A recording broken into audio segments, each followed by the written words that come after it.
Episode 76। USA hospital. USA के सबसे बड़ा हॉस्पिटल में इस वक्त एक आदमी आईसीयू के बाहर खड़ा था और आईसीयू के दरवाजे पर लगे शीशे से अंदर हॉस्पिटल बेड में लेटे दो लोगों को देख रहा था जो बेड पर बेजान से लेटे हुए थे। वो लड़का अंदर की तरफ देख उन दोनों लड़कों से बोला, बॉस प्लीज होश में आ जाए। बॉस प्लीज आपको होश में आना ही होगा, हमारे लिए नहीं तो कम से कम मैडम लोगों के लिए होश में आ जाए।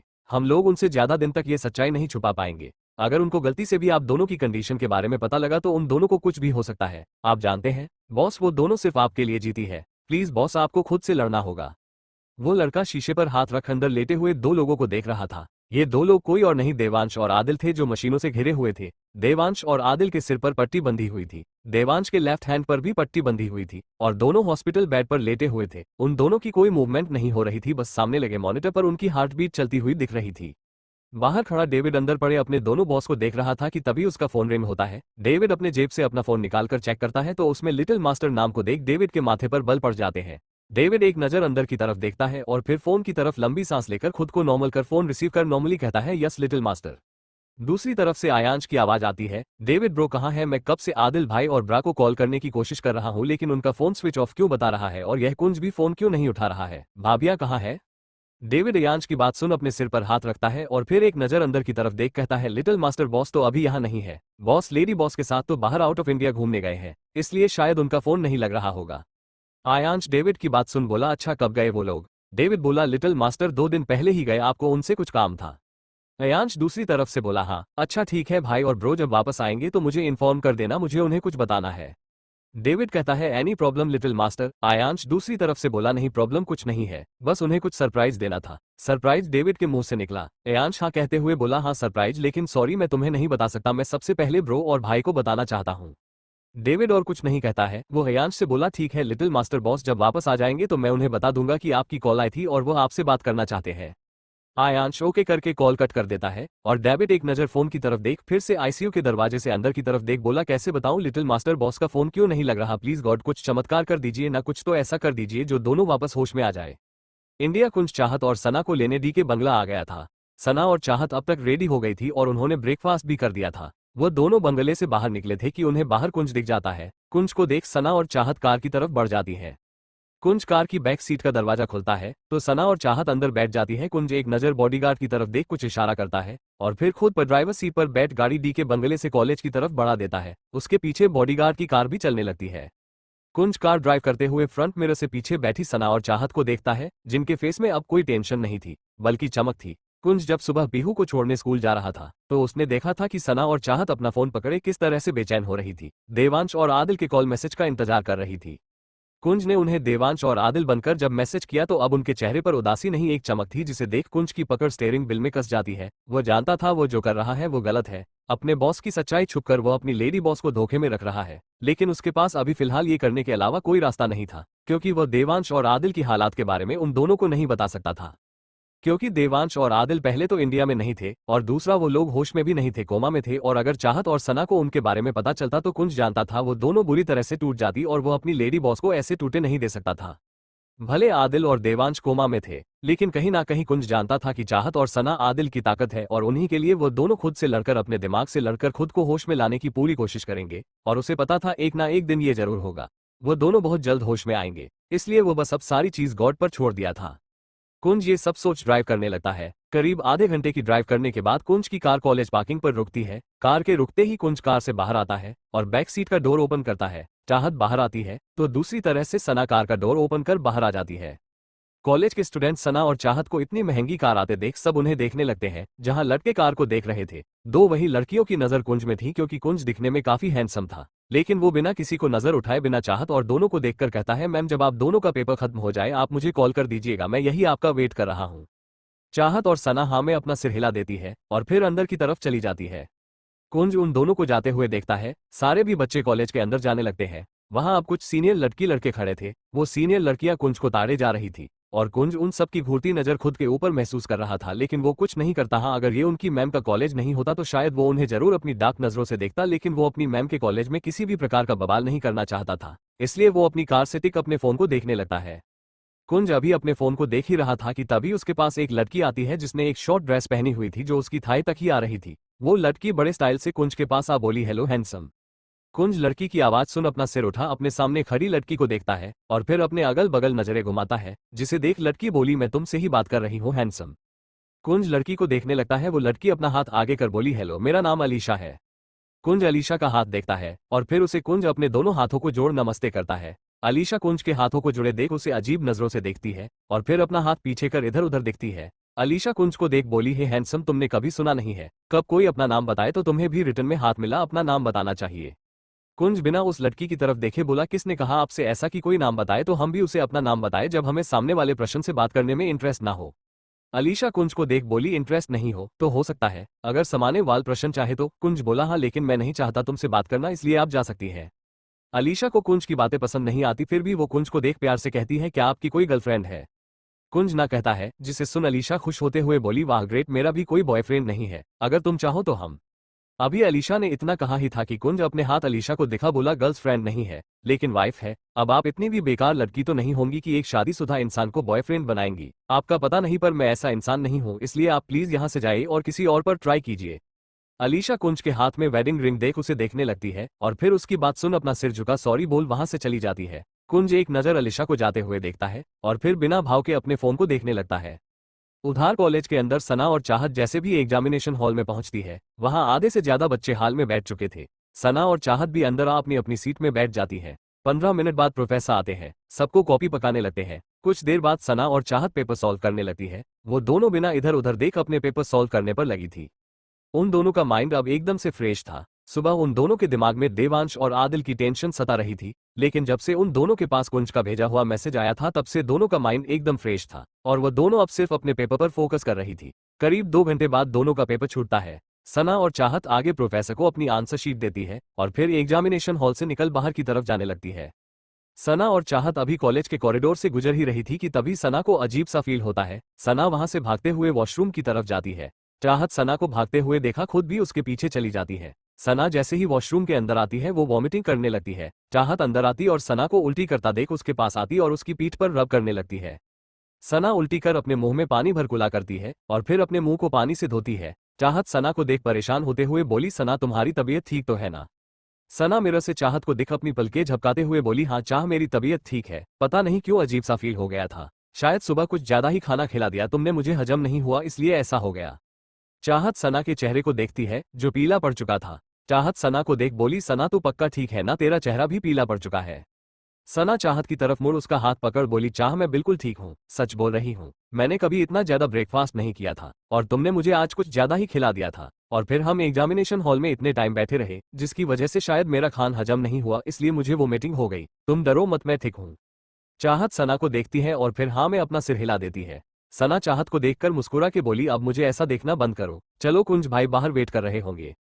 चाहत हाँ कहती है और फिर दोनों वॉशरूम से बाहर निकल सीधा कॉलेज के बाहर पार्किंग एरिया में चली जाती है जहां कुंज कार के बगल में खड़े हो किसी से बात कर रहा था। सना और चाहत कुंज को देख उसके पास आती है तो कुंज फोन में कहता है क्या कहा डॉक्टर ने, कब तक होश आएगा उन्हें। किसे होश आएगा कुंज भाई, पीछे से आवाज आई। कुंज आवाज सुन जल्दी से पीछे मुड़ता है तो वहां सना और चाहत को देख यो शॉक्ड हो जाता है। चाहत कुंज को हैरान देख बोली क्या हुआ भाई, आप हम दोनों को देख ऐसे चौंक क्यों गए, किससे बात कर रहे थे आप और किससे होश में आने की बात कर रहे थे।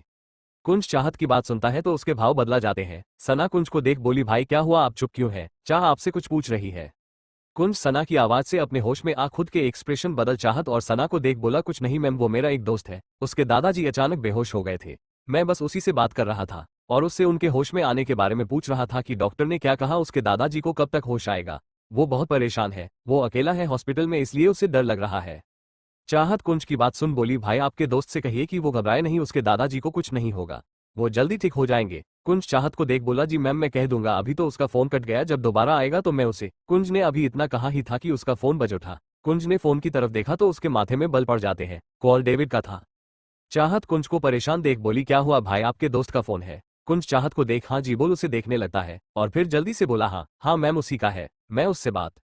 कुंज कह ही रहा था कि चाहत कुंज की तरफ अपना हाथ बढ़ा बोली दीजिए मैं बात करती हूँ उनसे। कुंज चाहत की बात सुन चौंक जाता है और चाहत को देखने लगता है। कुंज अपने फोन को कस के पकड़ देता है। चाहत कुंज के आगे अपना हाथ बढ़ाकर बोली क्या हुआ भाई, फोन दीजिए नहीं तो कट जाएगा।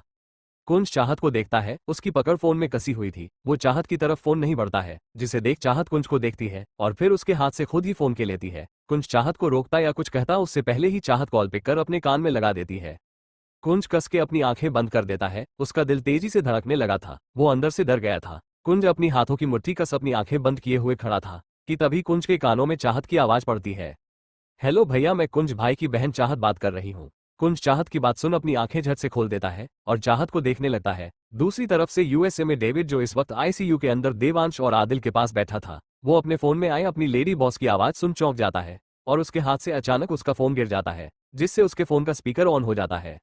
डेविड अपने फोन की तरफ देखने लगता है, तभी दूसरी तरफ से फिर से चाहत की आवाज आती है। हेलो भैया, आप सुन रहे हैं? मैं चाहत बात कर रही हूँ। चाहत देवांश कपूर। जैसे ही फोन से चाहत की आवाज आती है, देवांश की हॉट बीट एकदम से तेज चलने लगती है। डेविड चाहत की आवाज सुन जल्दी से फोन उठा, जैसे ही स्पीकर बंद कर अपने कान में लगाने लगता है, वैसे ही फोन से एक और आवाज आती है। क्या हुआ चाह, क्या कह रहे हैं वो? चाहत फोन अपने कान से हटा सना को देख बोली, कुछ नहीं सना, वो कुछ कह ही नहीं रहे हैं। सना चाहत से फोन ले स्पीकर में डालते हुए बोली, हेलो भैया, मैं सना आदिल जिंदल बात कर रही हूँ। हम जानते हैं आप इस वक्त बहुत परेशान होंगे, लेकिन भैया हम आपसे इतना कहेंगे कि आप हिम्मत मत हारिए। देखिएगा, आपके दादाजी को कुछ ही देर में होश आ जाएगा और वो आपसे बात करेंगे, आप डरिए मत। चाहत भी बोली, जी भैया, सना बिल्कुल ठीक कह रही है। हम जानते हैं अभी आप किस तकलीफ में होंगे। जब मन में किसी के दूर जाने के ख्याल आता है तो मन कितना बेचैन होता है, हम जानते हैं। हम दोनों भी 1 महीने से किसी से दूर हैं और हमने उन्हें 1 महीने से नहीं देखा। हम भी बस उनके आने का इंतजार कर रहे हैं। हमें भी कभी कभी बहुत बेचैनी होती है, वो कैसे होंगे, कहाँ होंगे, किस हाल में होंगे, लेकिन हम उनके लिए खुद को मजबूत बनाए हुए हैं ताकि उन्हें हमारी चिंता न सताए और वो ठीक रहे। सना बोली, हम जानते हैं वो जहां भी होंगे ठीक होंगे, क्योंकि अगर हम जिंदा हैं तो वो भी ठीक है, हम जानते हैं। इसलिए हम आपसे भी यही कहेंगे, आप भी उनके लिए चिंता मत करिए, बल्कि अपने दादाजी की ताकत बन हौसला रखिए जैसे हम रखते हैं। उन्हें कुछ नहीं होगा, हम भगवान से उनकी सलामती की दुआ करेंगे। सना और चाहत की आवाज सुन के आदिल और देवांश की हॉट बीट अचानक तेजी से चलने लगती है। उनका माइंड में बहुत सारी चीजें घुमाने लगती है, उनके दिमाग की बंद नसें खुलने लगती, उनका दिमाग बहुत सारी यादें सोचने लगता है, उनकी हाथों और आंखों में अचानक मूवमेंट होने लगती है। डेविड का ध्यान उन पर नहीं जाता। डेविड सना चाहत की बात सुन जल्दी से फोन अपने कान में लगा के कहता है, जी मैम, थैंक यू मैम, मुझे हौसला देने के लिए। मैं अब कमजोर नहीं पाऊंगा, मैं ऐसे कैसे हार सकता हूँ। थैंक यू सो मच, मैं आप दोनों ने सच में मेरा बहुत हौसला बढ़ाया है।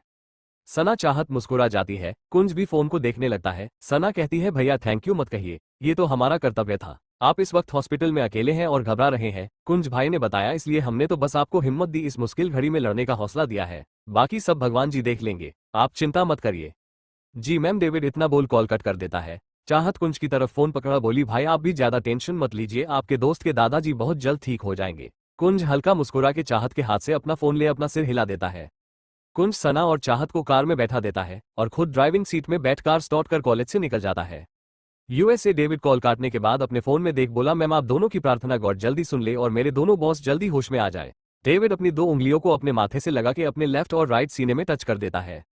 डेविड देवांश और आदिल की तरफ देखता है तो उसकी आंखें हैरानी से बड़ी हो जाती है। उसके मुंह से एकदम निकला, बॉस। डेविड डॉक्टर डॉक्टर चिल्लाने लगता है। डेविड जल्दी से आईसीयू से बाहर आ डॉक्टर के केबिन की तरफ भागता है और जल्दी से केबिन के अंदर जाते हुए बोला, doctor please come with me, my boss. David इतना बोल चुप हो जाता है। डॉक्टर डेविड को देख जल्दी से अपनी चेयर से खड़े हो जाते हैं और डेविड को देख बोले, व्हाट हैपेंड? डेविड अपनी सांसों को कंट्रोल कर बोला, come with me and see them. Doctor अपने केबिन से निकल डेविड के पीछे चले जाते हैं। डेविड जल्दी से डॉक्टर को लेके आईसीयू के अंदर चला जाता है। वहां पहले से ही 2 डॉक्टर मौजूद थे। वो दोनों डॉक्टर जैसे ही डेविड के साथ डॉक्टर को देखते हैं तो एक डॉक्टर उनके पास आता है और कहता है, doctor James, your patients have responded, both of them have come out of coma. Doctor James अपने सामने खड़े डॉक्टर की बात सुन हैरान होकर बोले, व्हाट? यह doctor James, please check and see, James के सामने खड़े डॉक्टर ने कहा। डॉक्टर जेम्स जल्दी से आगे जाते हैं और देवांश और आदिल को एग्जामिन करने लगते हैं। डेविड वहीं पर खड़ा डॉक्टर की बात सुन रहा था। वो देवांश और आदिल की तरफ देखता है और डॉक्टर जेम्स को भी, जो उन्हें चेक कर रहे थे। जेम्स आदिल देवांश को पूरा चेक करने के बाद डेविड के पास आता है। डेविड डॉक्टर जेम्स को देख बोला, what happened doctor? A big boss and boss okay, there is nothing to worry about. Doctor James David को देख बोले, no mister David, there is nothing to worry about. I don't know how this miracle happened, mister Kapoor and mister Jindal have come out of coma. David doctor की बात सुन चौंकते हुए बोला, what? You are telling the truth, doctor. Did boss and big boss really come out of coma? But how did this happen? क्या आप सच कह रहे हैं डॉक्टर? क्या सच में बॉस और बिग बॉस कोमा से बाहर आ गए? लेकिन ये हुआ कैसे? डॉक्टर जेम्स डेविड को देख बोले, यश मिस्टर डेविड, वो कोमा से बाहर आ गए हैं। मुझे लगता है मिस्टर जिंदल और मिस्टर कपूर ने कोई ऐसी बात सुनी है या फिर अपने किसी करीबी की आवाज सुनी है जिसे सुन सीधा इनके दिमाग में असर हुआ है और इनका दिमाग उनके बारे में सोचने लगा है, जिससे ये कोमा से बाहर आ गए हैं।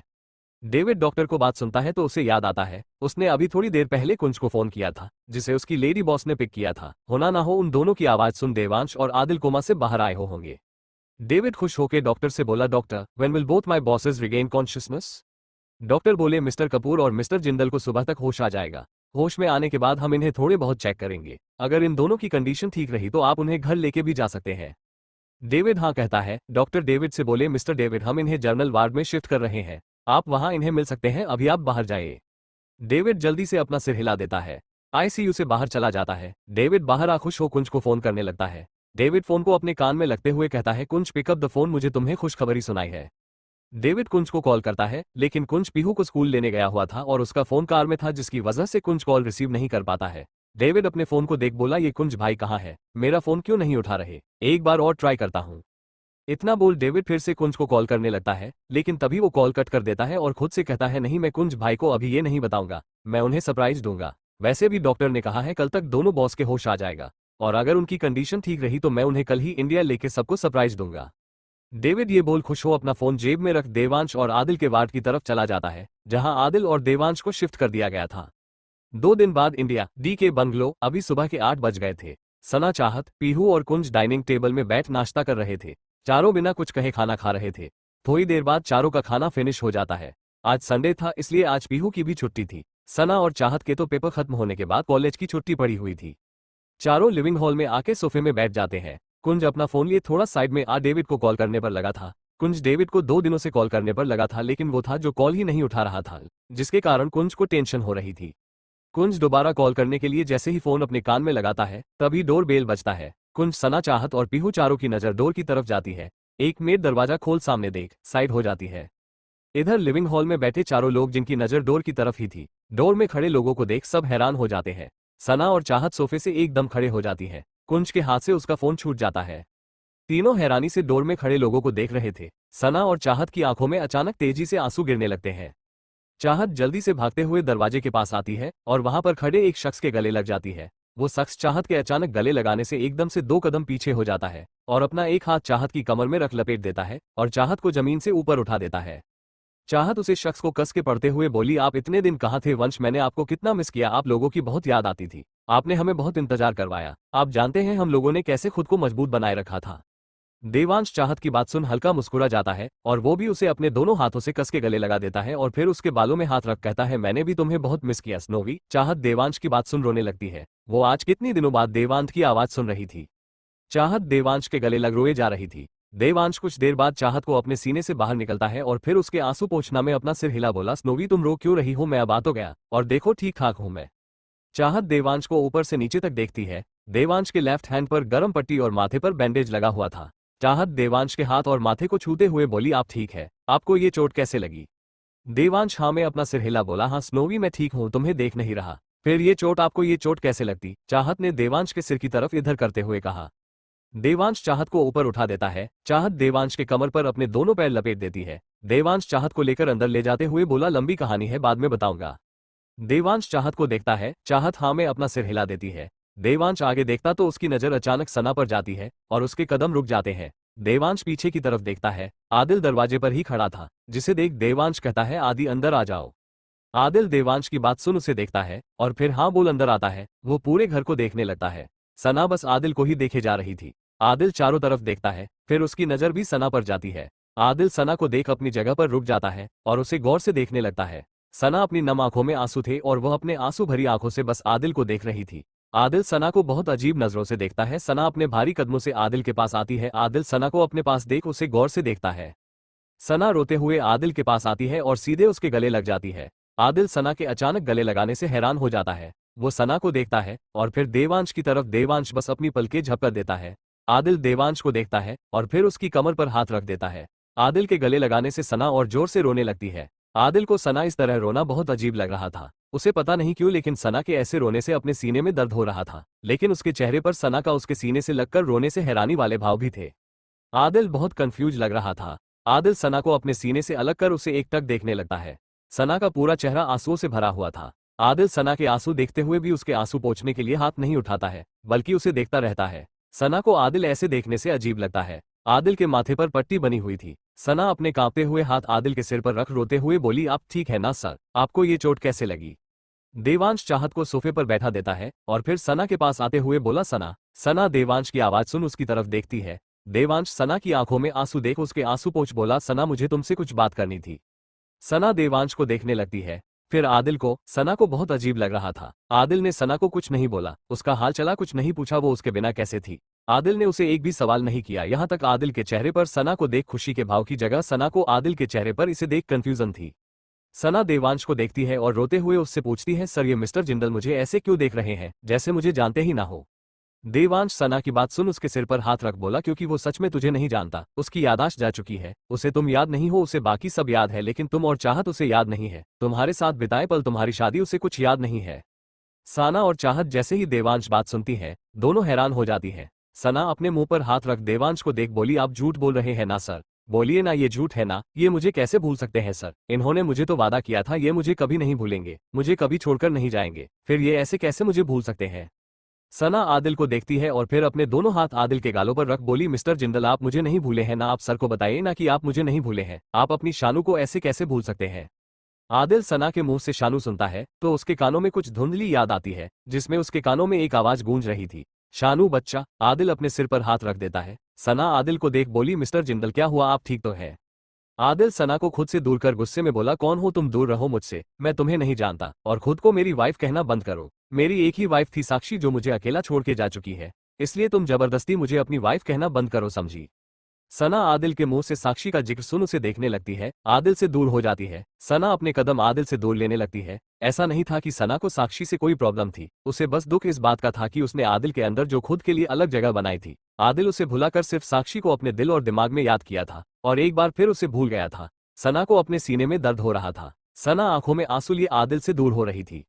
आदिल सना को देखता है जो उससे दूर जा रही थी। आदिल को सना का दूर जाना बेचैन करने लगता है। उसके दिल में सना के दूर जाने से अंदर से दर्द हो रहा था। आदिल का दिल कर रहा था कि वो सना को रोक ले, लेकिन उसका दिमाग उसे पहचाने से इनकार कर रहा था। देवांश सना को ऐसे देख कुंज से कहता है, कुंज आदि को लेके उसके रूम में जाओ।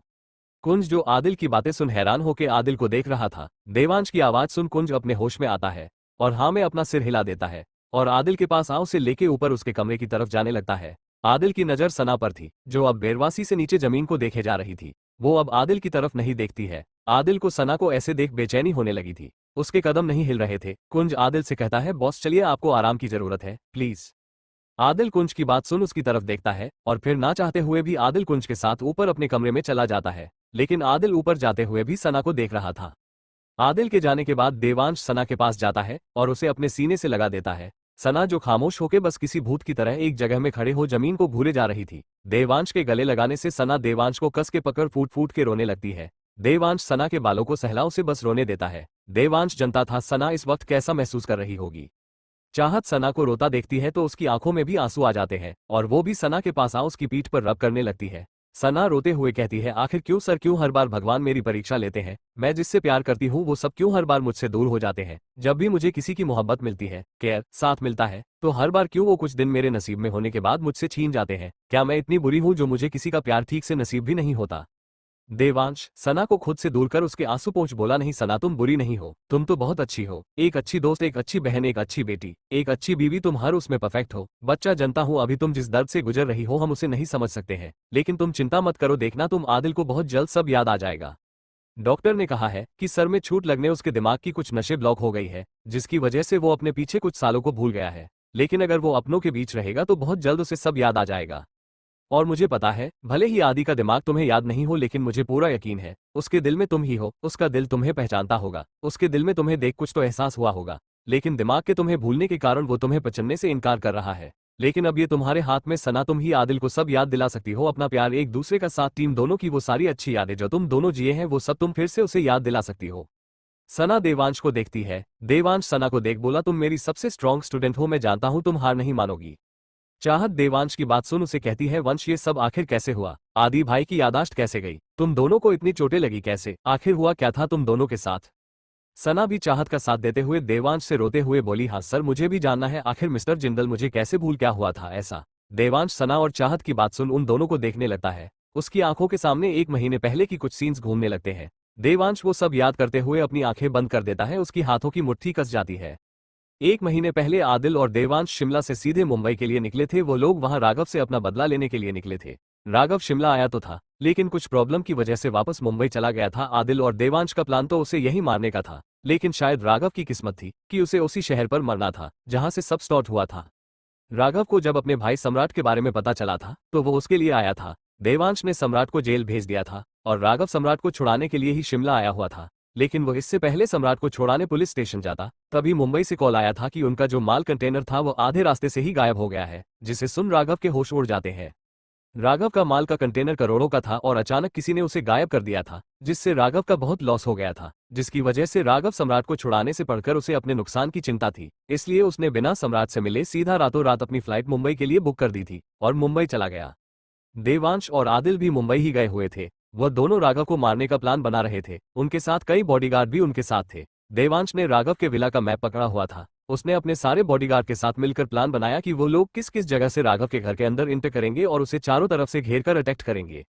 सारे बॉडीगार्ड देवांश की बात सुन यस बॉस कहते हैं और फिर सब लोग राघव के घर के चारों ओर फैल के घेर लेते हैं और सब चारों तरफ से राघव के घर के अंदर जाने लगते हैं। राघव के घर के चारों ओर पहले से ही बॉडीगार्ड तैनात थे, जिनको रास्ते से हटाने का पूरा प्लान देवांश आदिल ने अपने सारे बॉडीगार्ड को पहले ही समझा दिया था। इसलिए देवांश के सारे बॉडीगार्ड राघव के पूरे घर के चारों ओर फैल गए थे और सब चुपके से राघव के सारे बॉडीगार्ड को एक एक करके बिना किसी पर खबर दिए उन्हें मार खुद उनकी जगह खड़े हो वहां तैनात हो गए थे।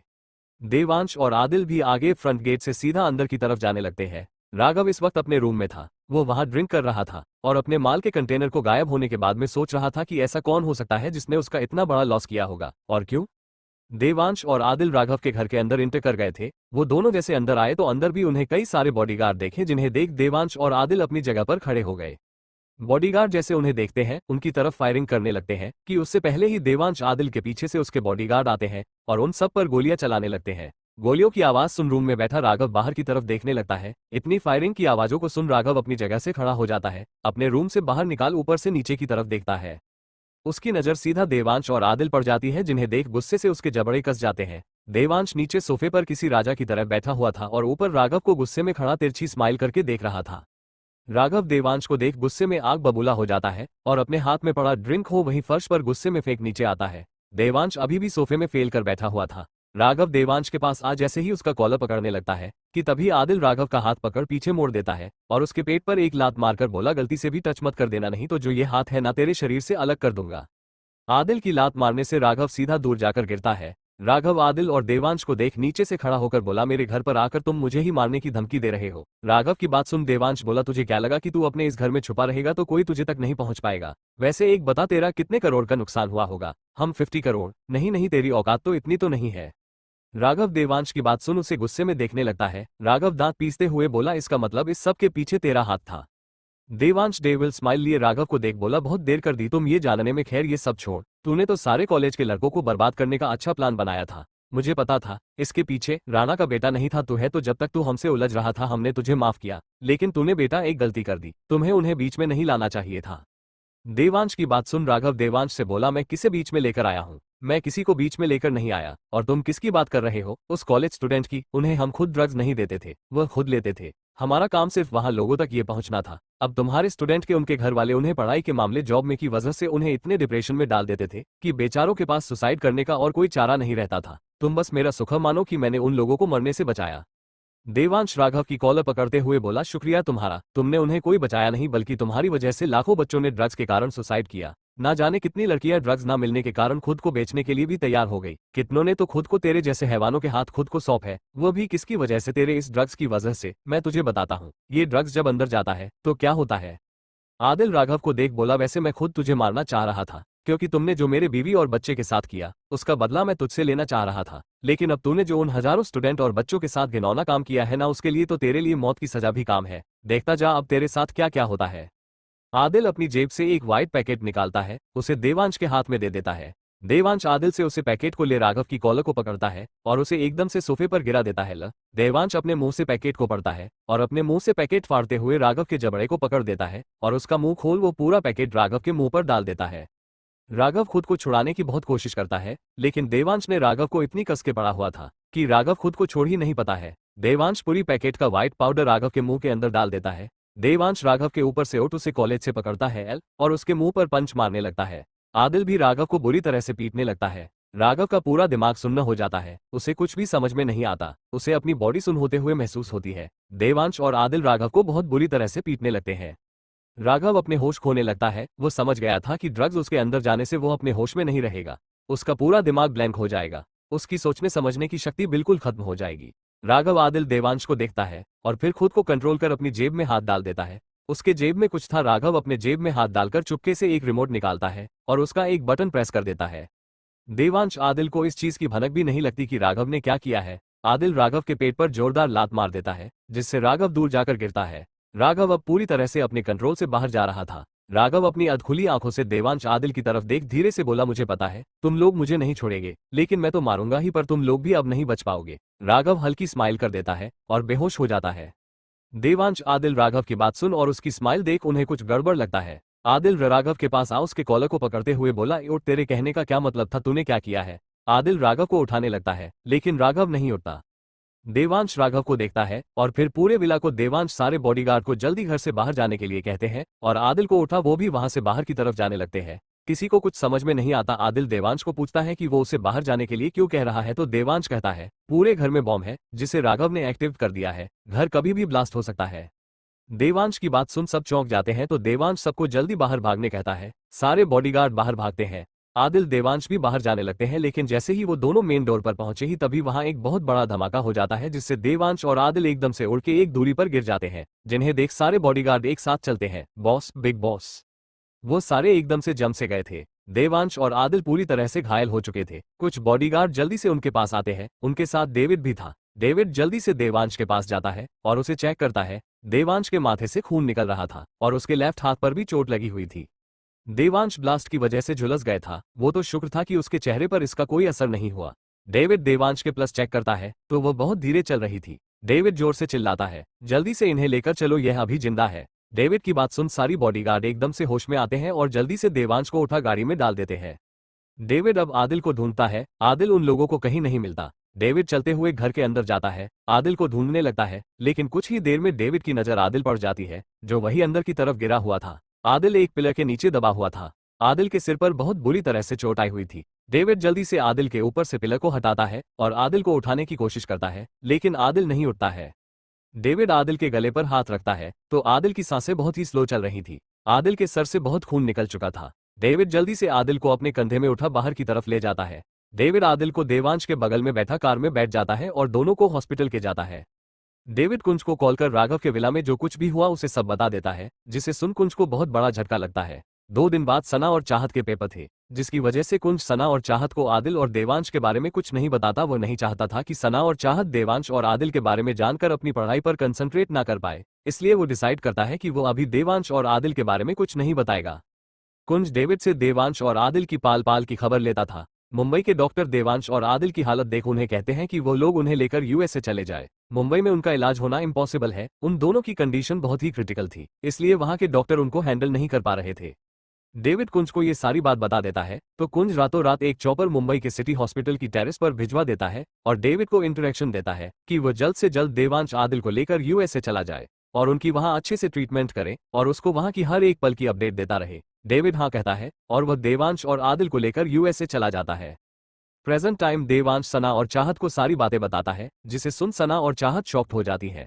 चाहत देवांश को देख हैरान होकर बोली, इसका मतलब आप दोनों पूरे 1 महीने तक कोमा में थे और हम लोगों को इसके बारे में पता ही नहीं था। कुंज भाई ने मैं आप दोनों के बारे में एक बार भी नहीं बताया। आप दोनों की हालत इतनी खराब थी और उन्हें सब पता होने के बाद भी उन्होंने हमसे ये सब छुपाया। सना कुछ सोचते हुए बोली, चाहत 1 मिनट, अगर ये दोनों 1 महीने से कोमा में थे तो फिर हमें हमारे हर पेपर के दिन कौन फोन करता था। मैं करता था। सना ने कहा ही था कि वहां किसी की आवाज आती है। उस आवाज को सुन सब सीढ़ियों की तरफ देखते हैं जहां पर कुंज खड़ा था। चाहत और सना कुंज को हैरान होकर बोली, भाई। कुंज सीढ़ियों से उतर नीचे आता है। कुंज देवांश सना चाहत के पास आता है और अपना सिर झुका कहता है, I am sorry boss, I am sorry ma'am, मैं जानता हूं मैंने गलती की है। मैंने आप दोनों को बॉस के बारे में नहीं बताया, लेकिन मैम मेरा यकीन मानिए मेरे इरादे गलत नहीं थे। मुझे जब बॉस बिग बॉस के बारे में पता चला था तो मैं आप दोनों को बताना चाहता था, लेकिन अगले दिन से आप दोनों के पेपर थे। अगर मैं आपको इनके बारे में आप दोनों को बता देता तो आप पेपर नहीं देते और बॉस से मिलने को जाते, फिर आपके सपने सब सपने ही रह जाते। मैंने बॉस से प्रॉमिस किया था मैं आप दोनों को प्रोटेक्ट करूंगा, आप दोनों को पाए में कोई कमी नहीं आने दूंगा, इसलिए मैंने आप दोनों को कुछ नहीं बताया। मैम मैं आज आप सबको सब बताने वाला था, लेकिन तभी मुझे डेविड का कॉल आया कि इन्हें होश आ गया। मैं खुश हो गया, इसलिए फिर मैंने आपको कुछ नहीं बताया। I am sorry ma'am. चाहत सना कुंज की पूरी बात सुनने के बाद उसे गुस्से में देखती है जिसे देख देवांश सना चाहत को देख बोला, तुम दोनों उसे ऐसे क्यों घूर रही हो? उसने जो किया तुम दोनों के भविष्य के लिए किया था, और वैसे भी हम दोनों ठीक है, सही सलामत है, तो खुश रहो ना, उसे क्यों अपनी गुस्से वाली नजरों से देख रही हो? चाहत देवांश को घूर के देखती है, जिसे देख देवांश चाहत को अपनी गोद में उठा उसे रूम की तरफ ले जाते हुए बोला, तुमसे 1 महीने दूर क्या रहा, तुम तो ज्यादा ही आंखें दिखाने लगी हो। चाहत देवांश के सीने में अपना सिर छुपाते हुए बोली, मैंने आपको बहुत मिस किया। देवांश चाहत के माथे पर किस कर बोला, मैंने भी जान। देवांश चाहत को लेके अपने कमरे की तरफ जाने लगता है, लेकिन तभी देवांश के कदम रुक जाते हैं। देवांश पीछे मुड़ सना को देख बोला, सना आदि तुम्हारे चेहरे को भुला है, तुम्हें और तुम्हारी खुशबू को नहीं, उसे तुम आज भी याद हो, बस उसके दिमाग में तुम्हारी तस्वीर नहीं है, इसलिए हार नहीं मानना, बाकी तुम समझदार हो।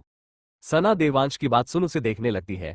देवांश सना को देख हल्का मुस्कुरा के वहां से चला जाता है। सना देवांश को जाता देखती रहती है। उसे देवांश की बात समझ में नहीं आती। सना देवांश की बातों को सोचने लगती है कि तभी उसके दिमाग में कुछ क्लिक होता है। सना जल्दी से सोफे से उठ खड़ी होती है, लेकिन उसके अचानक खड़े होने से सना को चक्कर आने लगते हैं। सना अपना सिर में हाथ रख देती है। कुंज जो अभी वहीं पर था सना को देख उसे पकड़ते हुए बोला, मैम आप ठीक है? सना अपनी आंखें बंद कर फिर खोलते हुए बोली, हाँ भाई मैं ठीक हूँ। कुंज हाँ में अपना सिर हिला देता है। सना खुश हो अपने रूम की तरफ जाने लगती है। आदिल का रूम। आदिल अपने रूम में बैठा हुआ था, वो किसी सोच में था। आदिल के कानों में बार बार सना की आवाज गूंज रही थी, मैं आपकी बीवी हूँ, आपने मुझसे वादा किया था, आप मुझे कभी नहीं भूलेंगे। आदिल को सना की बातें ही याद आ रही थी। आदिल को ऐसा लग रहा था जैसे वो सना को जानता हो, लेकिन उसके दिमाग में सना से रिलेटिव ऐसी कोई याद नहीं थी जिससे वो सना को पहचान सके कि सना कौन है। आदिल के रूम में सना और उसकी फोटो लगी हुई थी, जिसमें सना आदिल की गोद में ब्राइडल लहंगे में थी। सना की आंखों में आंसू और होठों में मुस्कान थी। ये फोटो आदिल और सना की शादी को थी, जिसे आदिल ना जाने कब से देख रहा था। आदिल के रूम में उसकी और साक्षी की फोटो भी थी। आदिल ने उसे देखी थी, लेकिन फिर उसकी नजर अपनी और सना को फोटो पर गई, जिसे वो बस देखे जा रहा था। आदिल याद करने कोशिश कर रहा था कि उसने सना से आखिर शादी की कब थी और उन दोनों का रिश्ता था कैसे। आदिल अपनी ओर सना को फोटो उठा बहुत गौर से देख रहा था। आदिल फोटो देखने में इतना बिजी हो गया था कि उसे पता नहीं चलता कि सना रूम में आ गई है। सना जब आदिल को अपनी ओर उसकी शादी की फोटो देखते हुए देखती है तो उसके होठों में हल्की सी मुस्कान आ जाती है और आंखों में नमी। सना आदिल के पास आती है और उसके पास खड़े हो आदिल को देखती है। आदिल की नजर अब भी सना पर नहीं थी, उसकी नजर बस फोटो पर थी। सना आदिल को देखती है और फिर एकदम से बिना आदिल के परमिशन के वो सीधे जाके आदिल की गोद में बैठ जाती है। आदिल जो अपनी और सना की फोटो में देखने व्यस्त था, अचानक सना के गोद में बैठने से आदिल होश में आता है और अनजाने में उसके हाथ सना की कमर में चले जाते हैं उसे होल्ड करने। आदिल सना को देखने लगता है। सना आदिल के गले में अपनी बाहें डाल उसके होठों पर अपने होठ रख देती है। आदिल की आंखें बड़ी हो जाती है। देवांश का रूम। देवांश और चाहत बेड में लेटे हुए थे। देवांश चाहत के ऊपर था और चाहत देवांश के नीचे। देवांश चाहत को किस किए जा रहा था और चाहत भी देवांश के बालों में अपने हाथ डाल उसे किस बैक कर रही थी। दोनों एक दूसरे को बहुत पैशनेट होकर चूम रहे थे। दोनों पूरे 1 महीने बाद एक दूसरे की करीबी को महसूस कर रहे थे। दोनों एक दूसरे को इतनी शिद्दत से चूम रहे थे कि दोनों को देख लग ही नहीं रहा था कि दोनों एक दूसरे को छोड़ने वाले हो। लेकिन जब दोनों को सांस लेने में प्रॉब्लम होने लगती है तो मजबूरन दोनों को एक दूसरे को होठों से अपने होठ दूर करने पड़ते हैं। देवांश जैसे ही चाहत के होठों को छोड़ता है वो अपने होठों को चाहत के गले में रख देता है। चाहत लंबी लंबी सांसें लेने लगती है। देवांश चाहत के गले में अपने होठों को घुमाने लगता है। चाहत की सांसें तेज होने लगती है क्योंकि देवांश चाहत के गले में अपने होठों को फिराने के साथ साथ चाहत के शरीर में अपने हाथों को भी घुमा रहा था। देवांश बहुत पैशनेट होकर चाहत को चूम रहा था और चाहत उसकी सिसकियां निकलने लगती है। चाहत की आवाजें सुन देवांश आउट ऑफ कंट्रोल होने लगता है। देवांश चाहत के कपड़ों को उससे अलग करने लगता है। चाहत अपनी आंखें बंद कर देती है। देवांश चाहत के पूरे शरीर में किस करने लगता है। चाहत अपने हाथों को बेड सीट में कस देती है। देवांश चाहत के पूरे शरीर में किस करके अपने कपड़ों को भी उतार देता है और फिर अपने और चाहत के ऊपर एक पतली चादर उड़ा देता है। देवांश चाहत के होठों पर फिर से अपने होठ रखता है और उसे शिद्दत से चूमने लगता है। देवांश कुछ देर बाद चाहत के होठों से दूर हो चाहत के माथे को चूम उसे देखता है। चाहत अपनी आंखें खोल देवांश को देखती है जो इंटेंस नजरों से उसे देख रहा था। चाहत देवांश की आंखों में देख अपनी पलकें झुका देती है। देवांश चाहत की झुकी पलकों पर किस करता है और चाहत को खुद में समा लेता है। चाहते मुंह से एक आह निकल जाती है। देवांश चाहत के होठों पर होठ रख उसे जुनून के साथ प्यार करने लगता है। चाहत देवांश की पीठ में अपने नाखून चुभाने लगती है। आदिल का रूम। सना आदिल के होठों पर अपने होठ रख उसे किस करने लगती है और आदिल अपनी आंखें बड़ी कर सना को देखने लगता है। लेकिन जैसे ही सना आदिल के होठों को स्मूच करने लगती है, आदिल की पकड़ सना पर कस जाती है और उसकी आंखें बंद हो जाती है। आदिल अपने होठों पर सना के मुलायम होठों को महसूस करने लगता है। उसे सना के होठों और सना का स्पर्श बहुत जाना पहचाना लगता है। आदिल सना के बालों के पीछे अपना हाथ डालता है और सना के चेहरे को अपनी तरफ प्रेस कर सना के होठों पर डीप किस करने लगता है। सना आदिल को किस करता देखती है तो वो अपने हाथ आदिल के बालों में रख देती है और उसके होठों को सक करने लगती है। आदिल भी सना के होठों का रस पिए जा रहा था। आदिल सना के होठों में इतना खो जाता है कि उसे एहसास ही नहीं होता कि सना ने उसे किस करना छोड़ दिया है। आदिल अपने होश में तब आता है जब उसे अपने मुंह में नमकीन सा टेस्ट लगता है। आदिल सना के होठों को छोड़ देता है और उसे देखने लगता है। सना की आंखों में आंसू थे, उसका चेहरा आंसुओं से भीगा हुआ था। आदिल को जो अपने मुंह में नमकीन टेस्ट लगा था वो सना के ही आंसुओं का था। आदिल सना की आंखों में आंसू देखता है तो वो बेचैन हो जाता है। आदिल सना के गालों में हाथ रख फिक्री से पूछता है, जान क्या हुआ, तुम रो क्यों रही हो। सना आदिल को अपनी आंसू भरी आंखों से देखने लगती है। आदिल सना को ऐसे देखता है तो उसे पता नहीं क्यों अंदर से अपना दिल टूटा हुआ महसूस होने लगता है। आदिल सना को अपने सीने से लगा देता है और उसके बालों को सहलाते हुए कहता है, क्या हुआ बच्चा, तुम रो क्यों रही हो। सना आदिल के सीने से लग रोते हुए बोली, आप मुझे भूल गए, मैं पिछले 1 महीने से आपके बिना कैसे ही रही थी। आप जानते भी हैं रोज आपके आने का इंतजार करती रही, लेकिन जब 1 महीने बाद आप आए तो आपने मुझे पहचानने से इनकार कर दिया। आप जानते हैं मेरे दिल ने उस वक्त क्या गुजरी है जब आपने कहा आप मुझे नहीं जानते हैं। आदिल सना की बात सुन सना को खुद से दूर कर उसके आंसू पोंछ बोला, मुझे कुछ याद नहीं है, ये सच है, लेकिन पता नहीं क्यों मैंने जब तुम्हें देखा मुझे ऐसा लग रहा है जैसे मैं तुम्हें बहुत अच्छे से जानता हूँ, जैसे तुम मेरी बहुत करीबी थी। लेकिन जब मैं तुम्हारे बारे में याद करने की कोशिश करता हूँ तो मेरी आंखों में बस कुछ धुंधली यादें दिखती है बस। सना आदिल को देखने लगती है। आदिल सना से कहता है, मुझे देव ने बताया था मेरी शादी हो गई है और मैंने जिससे शादी की है वो बहुत खूबसूरत है। मुझे उस टाइम लगा कि वो मेरे साथ मजाक कर रहा है, लेकिन जब तुम्हें देखा तो तब समझ आया देवांश ने जो कहा था वो सच कहा था। आदिल सना के माथे को चूम बोला, आई एम सॉरी बच्चा, मुझे तुम याद नहीं हो, लेकिन प्रॉमिस बच्चा मैं सब याद करने की कोशिश करूंगा, क्योंकि मुझे तुम्हारी आंखों में आंसू अच्छे नहीं लगते हैं। सना आदिल के सीने से लग जाती है। सना रोते हुए बोली, आप जानते हैं जब आपने मुझे कहा आप मुझे नहीं जानते तो मुझे उस वक्त ऐसा लगा जैसे आप अब कभी मुझे अपने करीब नहीं आने देंगे और नहीं मुझसे बात करेंगे। मैं तो यही सोच सोच के टेंशन ले रही थी, अगर आपने मुझे से बात नहीं को मेरी तरफ देखा नहीं तो मेरा क्या होगा। सोचा तो मैंने यही था कि तुम्हें अपने आसपास नहीं आने दूंगा, लेकिन जब इस रूम में आया तो पता नहीं क्यों पर मुझे अपने पूरे रूम में तुम्हारी खुशबू आने लगती है। ये रूम मुझे तुम्हारा एहसास करा रहा था। मैं तुमसे दूरी बनाना चाहता था, लेकिन मुझसे पता नहीं क्यों लेकिन तुमसे 1 मिनट की दूरी बर्दाश्त नहीं हो रही थी। ऐसा लग रहा था जैसे तुमसे दूर रहकर मैं अपने खुद के बहुत इंपॉर्टेंट हिस्से से दूर हो रहा हूँ। आदिल ने सना के बालों में अपने हाथों को घुमाते हुए कहा। सना आदिल को मुस्कुरा के देखने लगती है। आदिल सना को देख उसके होठों पर हल्का किस कर देता है। सना आदिल को मुस्कुरा के देखती है, लेकिन फिर अचानक सना को अजीब सा लगने लगता है। सना आदिल से दूर होती है और जल्दी से उसके गोद से उतार अपने मुंह ने हाथ रख वॉशरूम भागती है। आदिल सना को अचानक ऐसे भागता देखता रह जाता है। आदिल को कुछ अजीब लगता है। आदिल वॉशरूम के दरवाजे की तरफ देखता, अचानक आदिल को कुछ याद आता है। आदिल को जैसे ही कुछ याद आता है उसके भाव एकदम बदल जाते हैं। आदिल सोफे में बैठा वॉशरूम की तरफ देखने लगता है। आदिल को अब कुछ याद आने लगता है। आदिल और देवांश जब कोमा 5 में थे तो दोनों सना और चाहत की आवाज सुन कोमा से बाहर आए थे, लेकिन आदिल उसने जब सना की आवाज सुनी थी तो उसे सना की आवाज से साथ एक बच्चा दिखा था जो उसे ही पापा पापा कह के बुला रहा था। आदिल कोमा में था जब उसके सपने में लड़की और एक बच्चा दिखा था। आदिल को लड़की की शक्ल तो नहीं दिखी थी लेकिन बच्चा वो उसे साफ दिख रहा था। बच्चा आदिल की तरफ अपने दोनों हाथ बढ़ा उसे अपनी गोद में उठाने का इशारा कर रहा था और पापा पापा कह रहा था। आदिल उसकी तरफ अपने कदम बढ़ाने लगता है। आम बच्चा हंसते हुए पापा पापा ही कह रहा था। आदिल जैसे ही उस बच्चे के पास आता है वो बच्चा अचानक गायब हो जाता है। आदिल एकदम चिल्लाता है, आहान। आदिल अपनी आंखें खोलता है। सना वॉशरूम से टॉवल से अपना मुंह पोंछ बाहर आती है। आदिल सना को देखता है। सना का पूरा चेहरा उतरा हुआ था। सना बेड में बैठ जाती है और अपना सिर बेड के हेडरेस्ट में टिका अपनी आंखें बंद कर देती है। आदिल सोफे में बैठ कई देर तक सना को देखता रहता है और फिर सोफे से उठ सना के पास जाता है। आदिल सना के पास आता है और उसके पास बैठ उसके चेहरे में हाथ रख कहता है, क्या हुआ बच्चा, तुम इतनी थकी हुई क्यों दिख रही हो। सना अपनी आंखें खोल आदिल को देख बोली, पता नहीं सर, आजकल पता मुझे इतनी थकान क्यों लग रही है, मुझे चक्कर और वॉमिटिंग होती है। मैं ऐसा कुछ बाहर 5 का भी नहीं खाती हूँ, फिर भी पता नहीं तबीयत खराब क्यों होती है। आदिल सना की बात सुन उसे देखने लगता है। आदिल सना से बोला, कब से ये सब हो रहा तुम्हें। सना याद करते हुए बोली, मुझे चक्कर तो 1 हफ्ते से आ रहे थे, लेकिन वॉमिटिंग कल से कॉलेज से हो रही है, मुझे लगता है मेरी तबीयत खराब हो रही है। आदिल सना को बेड में लिटा देता है और फिर कबर्ड से अपना मेडिकल किट निकाल सना के पास आता है। सना आदिल को देखने लगती है। आदिल सबसे पहले सना का बीपी चेक करता है और फिर स्टेथोस्कोप निकाल सना की धड़कन चेक करता है। आदिल सना के पेट में भी स्टेथोस्कोप सुनने लगता है। आदिल सना की नब्ज चेक करता है। आदिल सना को देखता है। सना आदिल को देखने लगती है। आदिल सना को देख बोला, तुम्हारे पीरियड मिस हुए हैं। सना आदिल को देख बोली, हाँ इस मंथ नहीं हुए हैं, क्यों आप ऐसे क्यों पूछ रहे हैं। आदिल सना को देखता है और फिर अपने मेडिकल किट से एक किट निकाल सना को देते हुए बोला, I think you are pregnant, जाओ एक बार टेस्ट करके आओ। सना अपने हाथ में प्रेगनेंसी की देख अपनी आंखें बड़ी कर आदिल को देखती है। आदिल सना को उठाते हुए बोला, मुझे मत देखो, गो एंड टेस्ट इट।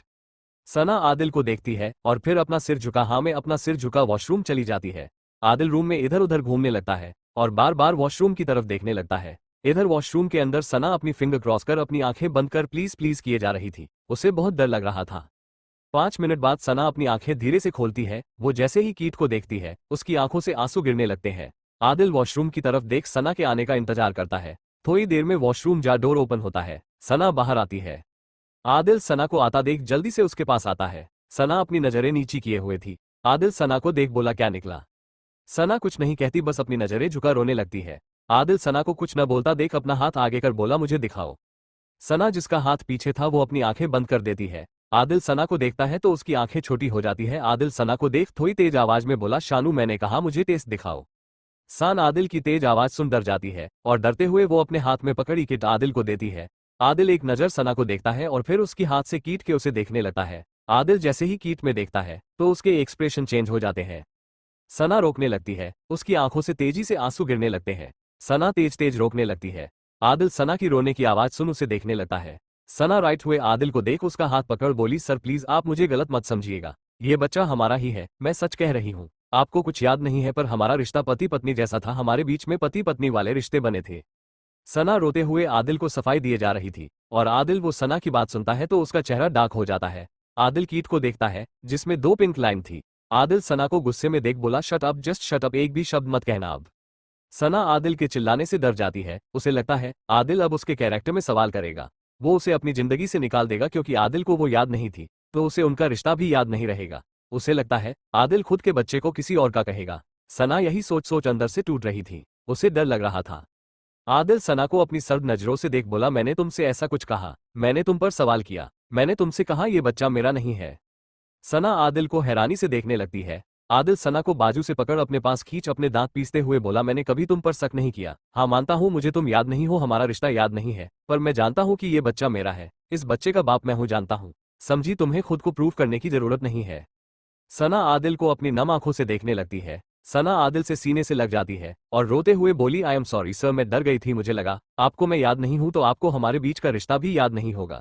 यही सोच मार मैंने आपको ये सब कहा क्योंकि मुझे डर था कहीं आप हमारे बच्चे को। सना कह ही रही थी कि आदिल सना को शांत कराते हुए बोला शुश चुप। आदिल सना के आंसू पोंछ बोला रोना बंद करो, मैं कभी ऐसा कुछ नहीं करता। मुझे याद भले ही ना हो पर तुम ऐसी लड़की नहीं हो, मैं जानता हूँ। अब रोना बंद करो, तुम्हें खुश होना चाहिए, हमारी फैमिली में अब एक नन्हा मेहमान आने वाला है। सना मुस्कुरा के आदिल की देखती है और फिर हाँ में अपना सिर हिला देती है। आदिल सना को गोद में उठा उसे बेड में लेटाते हुए बोला चलो अब आराम करो, कल सुबह पहले हॉस्पिटल चलेंगे चेक के लिए। सना हाँ कहती है। आदिल सना के बगल में लेट जाता है और उसके माथे को चूम उसे अपने सीने से लगा देता है। कुंज का रूम। कुंज अपने रूम में आता है तो उसकी नजर पीहू पर जाती है जो सोफे में बैठ टेबल ने अपनी बुक फैला अपना होमवर्क कर रही थी। कुंज पीहू को देख अपनी आंखें छोटी कर उसके पास आता है और उसे डांटते हुए कहता है पीहू बच्चा, मैंने आपसे कितनी बार कहा है आप अपने स्टडी टेबल में अपना काम किया करो, आप हर बार ये कॉफी टेबल के क्यों अपनी बुकें फैलाती हो। पीहू कुंज की तरफ देख बोली अंकल मुझे यहीं पर काम करने में अच्छा लगता है और वैसे भी क्या हुआ, मैं यहाँ पर बैठे अपना होमवर्क करूँ या स्टडी टेबल में बैठकर करना तो मुझे पाए ही है ना। कुंज पीहू को घूरने लगता है और पीहू कुंज को अपने दांत दिखा वापस अपना स्कूल का काम करने कहती है। कुंज ना में अपना सिर हिला देता है और फिर पीहू की बुक्स उठा स्टडी टेबल में रखने लगता है। कुंज पीहू जिस बुक से अपना होमवर्क कर रही थी वो बुक छोड़ बाकी सारी बुक्स को उसकी स्टडी टेबल में रख देता है और फिर वॉशरूम चला जाता है। कुंज 15 मिनट बाद अपने कमर में सिर्फ एक टॉवल लपेट रूम में अपने बाल पोंछते हुए आता है। पीहू जो अपना काम कर रही थी, कुंज के बाल पोंछने से उसके बालों का कुछ पानी की बूंदे उसके बुक में आके गिरती है जिससे पीहू अपना सिर उठा कुंज को कुछ कहने के लिए अपना मुंह खोलती ही है कि उसके मुंह से शब्द ही नहीं निकलते हैं और उसका मुंह खुला का खुला ही रह जाता है। कुंज अपने बालों में टॉवल को घुमाते हुए मिरर के सामने आ जाता है और फिर ड्राई निकाल वो अपने बालों को अच्छे से सुखाता है। कुंज अपने बालों को सुखा ड्राई नीचे रखे एक नजर खुद को देख जैसे ही पीछे मुड़ने लगता है कि तभी कुंज को अपने पेट में किसी के कोमल हाथ महसूस होते हैं। कुंज मिरर से अपने पेट में लिपटे हाथों को देखता है तो उसकी आंखें छोटी हो जाती है। कुंज अपने पेट से लिपटे हाथों को हटाते हुए कहता है पीहू बच्चा ये क्या कर रही है आप। पीहू कुंज अपना सिर उठा के देखती है। कुंज पीहू की तरफ पलट जाता है। पीहू अपने छोटे और कोमल हाथों को कुंज के 6 पैक एब्स में फिराते हुए बोली अंकल आप कितने हॉट दिख रहे हैं, आपकी ये बॉडी कितनी पावरफुल है। कुंज पीहू की बात सुन उसके हाथों को अपने एब्स से हटा उससे थोड़ा दूर होते हुए बोला पीहू क्या कर रही हैं आप, देखिए मुझे ऐसे टच मत करिए। पीहू कुंज को देख बोली क्यों अंकल, क्या आपको मेरा टच करना अच्छा नहीं लगता है। कुंज ना में अपना सिर हिला बोला नहीं पीहू ऐसी बात नहीं है, बच्चा आप समझ नहीं रही है, आप प्लीज अभी मेरे करीब मत आइए, मैं कपड़े पहन के आता हूँ फिर आप मुझे जहाँ चाहे वहाँ छू लीजिएगा। कुंज टॉवल में था, उसकी अपर बॉडी नेकेड थी जिसकी वजह से पीहू के उसे छूने से कुंज बेचैन हो रहा था, वो अपना कंट्रोल खो रहा था। कुंज पीहू को हट नहीं करना चाहता था, वो पीहू के साथ दोबारा कुछ नहीं करना चाहता था, लेकिन पीहू वो तो कुंज के करीब आने से अच्छा फील करती थी। उसका मन कुंज के प्यार पाने का था, इसलिए वो कुंज की बातों को इग्नोर कर उसके पास आती है और उसके सीने से लगा जाती है। कुंज कस के अपनी आंखें बंद कर देता है। पीहू कुंज के सीने में अपना चेहरा छुपा लेती है और अपने छोटे छोटे कोमल हाथों को कुंज की पीठ में रख देती है। कुंज पीहू की कमर में अपने हाथों को कस देता है और उसके गले में अपना चेहरा छुपा गहरी सांस लेते हुए कहता है, पीहू बच्चा क्यों कर रही हो ये सब। पीहू कुंज के बालों में अपने हाथों को घूमा बोली, क्योंकि मुझे आपका प्यार चाहिए। आप मेरे पास नहीं आते, मुझसे दूर दूर रहते हैं, मुझे अच्छा नहीं लगता है। आप तो मुझे किसी भी नहीं करते हैं अब। कुंज पीहू के गले से अपना सिर बाहर निकाल उसे देख बोला, तुम सच में ये चाहती हो। पीहू हाँ में सर हिला देती है। उसे तो बस कुंज से बहुत सारी किस चाहिए थी, इसलिए वो कुंज की बात सुन झट से हाँ में अपना सिर हिला देती है। पीहू इस बात से अनजान होती है कि उसकी बात और हरकत से कुंज की हालत खराब हो गई थी। कुंज अब पीहू को सिर्फ किस करके नहीं छोड़ने वाला था। कुंज पीहू को देखता है और फिर उसे एकदम अपनी गोद में उठा उसे बेड के पास लता हुए बोला, अगर अब तुम रोई या तुम्हें दर्द हुआ तो मुझे मत कहना, क्योंकि ये तुम्हारा फैसला था जान। इतना बोल कुंज पीहू को बेड में पटक देता है और बिना एक भी पल गवाए पीहू के ऊपर आ जाता है और उसके होठों में अपने होठ रख उसे किस करने लगता है। पीहू भी कुंज के बालों में हाथ डाल उसके होठों को सक करने लगती है। कुंज अपने हाथों को पीहू के टॉप के अंदर ले जाता है और उसके पूरे शरीर में अपने हाथों को घुमाने लगता है। पीहू की सांसें तेज हो जाती है। कुंज कुछ ही देर में पीहू के कपड़ों को उसके शरीर से अलग कर देता है और फिर उसके पूरे शरीर में किस करने लगता है। पीहू सहने लगती है, उसके मुंह से सिसकियां निकल रही थी, जिससे कुंज आउट ऑफ कंट्रोल हो जाता है। कुंज अपना टॉवल उतार फेंकता है और अपने होठों को पीहू के होठों में रख उसे झटके से खुद में समा देता है। पीहू चीख के साथ कुंज के कंधे में अपने नाखून चुभा देती है। कुंज पीहू को किस करते हुए धीरे धीरे उसके साथ प्यार करने लगता है। वक्त के साथ रूम में सिर्फ पीहू की सिसकियों की आवाज सुनाई देने लगती है। करीब 2 घंटे बाद कुंज पीहू से अलग होता है। पीहू पूरी थक चुकी थी। कुंज नीचे से टॉवल उठाता है, उसे अपने कमर में लपेट पीहू को अपनी गोद में उठा वॉशरूम चला जाता है। आधे घंटे बाद कुंज खुद को और पीहू को क्लीन कर वॉशरूम में आता है। पीहू बाथरोब में थी, वहीं कुंज ने एक लोवर पहना हुआ था। कुंज पीहू को बेड में लेटा देता है और फिर खुद भी उसके बगल में लेट उसे अपने सीने से लगा देता है। पीहू भी कुंज के सीने से चिपक कर बच्चे की तरह सो जाती है। अगली सुबह आदिल और सना अपने रूम से तैयार होकर नीचे आते हैं। आज दोनों हॉस्पिटल चेकअप के लिए जाने वाले थे।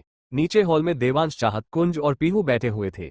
आदिल और सना नीचे आते हैं तो चाहत की नजर उन दोनों पड़ती है। चाहत सना को तैयार देख सना से पूछती है, सना तुम दोनों तैयार होकर कहीं बाहर जा रहे हो रखे हो। सना चाहत की बात सुन आदिल को देखती है। देवांश आदिल से बोला, आदि क्या हुआ, तुम लोग कहीं जा रहे हो। आदिल हाँ, मैं अपना सिर हिला बोला, हाँ देव, वो मैं सना को हॉस्पिटल लेकर जा रहा हूँ।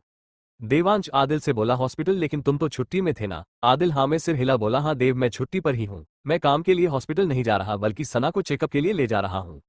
आदिल की बात सुन चाहत और देवांश हैरान होकर सोफे से उठे जाते हैं। चाहत सना के पास आ उसका हाथ पकड़ बोली, सना क्या हुआ, तुम्हारी तबीयत खराब है, तुम तो कल तक ठीक थी, फिर अचानक ऐसा क्या हो गया जो सर तुझे हॉस्पिटल लेके जा रहे हैं। सना चाहत की बात सुन आदिल को देखने लगती है और फिर वो अपना सर झुका लेती है, लेकिन कहती कुछ नहीं। देवांश आदिल के पास आओ से बोला, क्या बात है आदि, सना को कोई प्रॉब्लम है क्या। आदिल एक नज़र सना को देखता है और फिर देवांश को देखा, कहता है नहीं, प्रॉब्लम तो नहीं है, बस इसको कल से वॉमिटिंग हो रही है और चक्कर भी आ रहे हैं, इसलिए इसको हॉस्पिटल लेकर जा रहा हूँ। सना आदिल को देखती है, देवांश सना को देखता है तो सना देवांश को देख शर्म से अपना सिर झुका लेती है। देवांश सना को देख अजीब लगता है, वो कई देर तक तो सना को देखता है। देवांश के एक्सप्रेशन एकदम से चेंज हो जाते हैं और उसके होठों में हल्की मुस्कान आ जाती है। देवांश आदिल को देखता है तो आदिल भी देवांश को देखता है।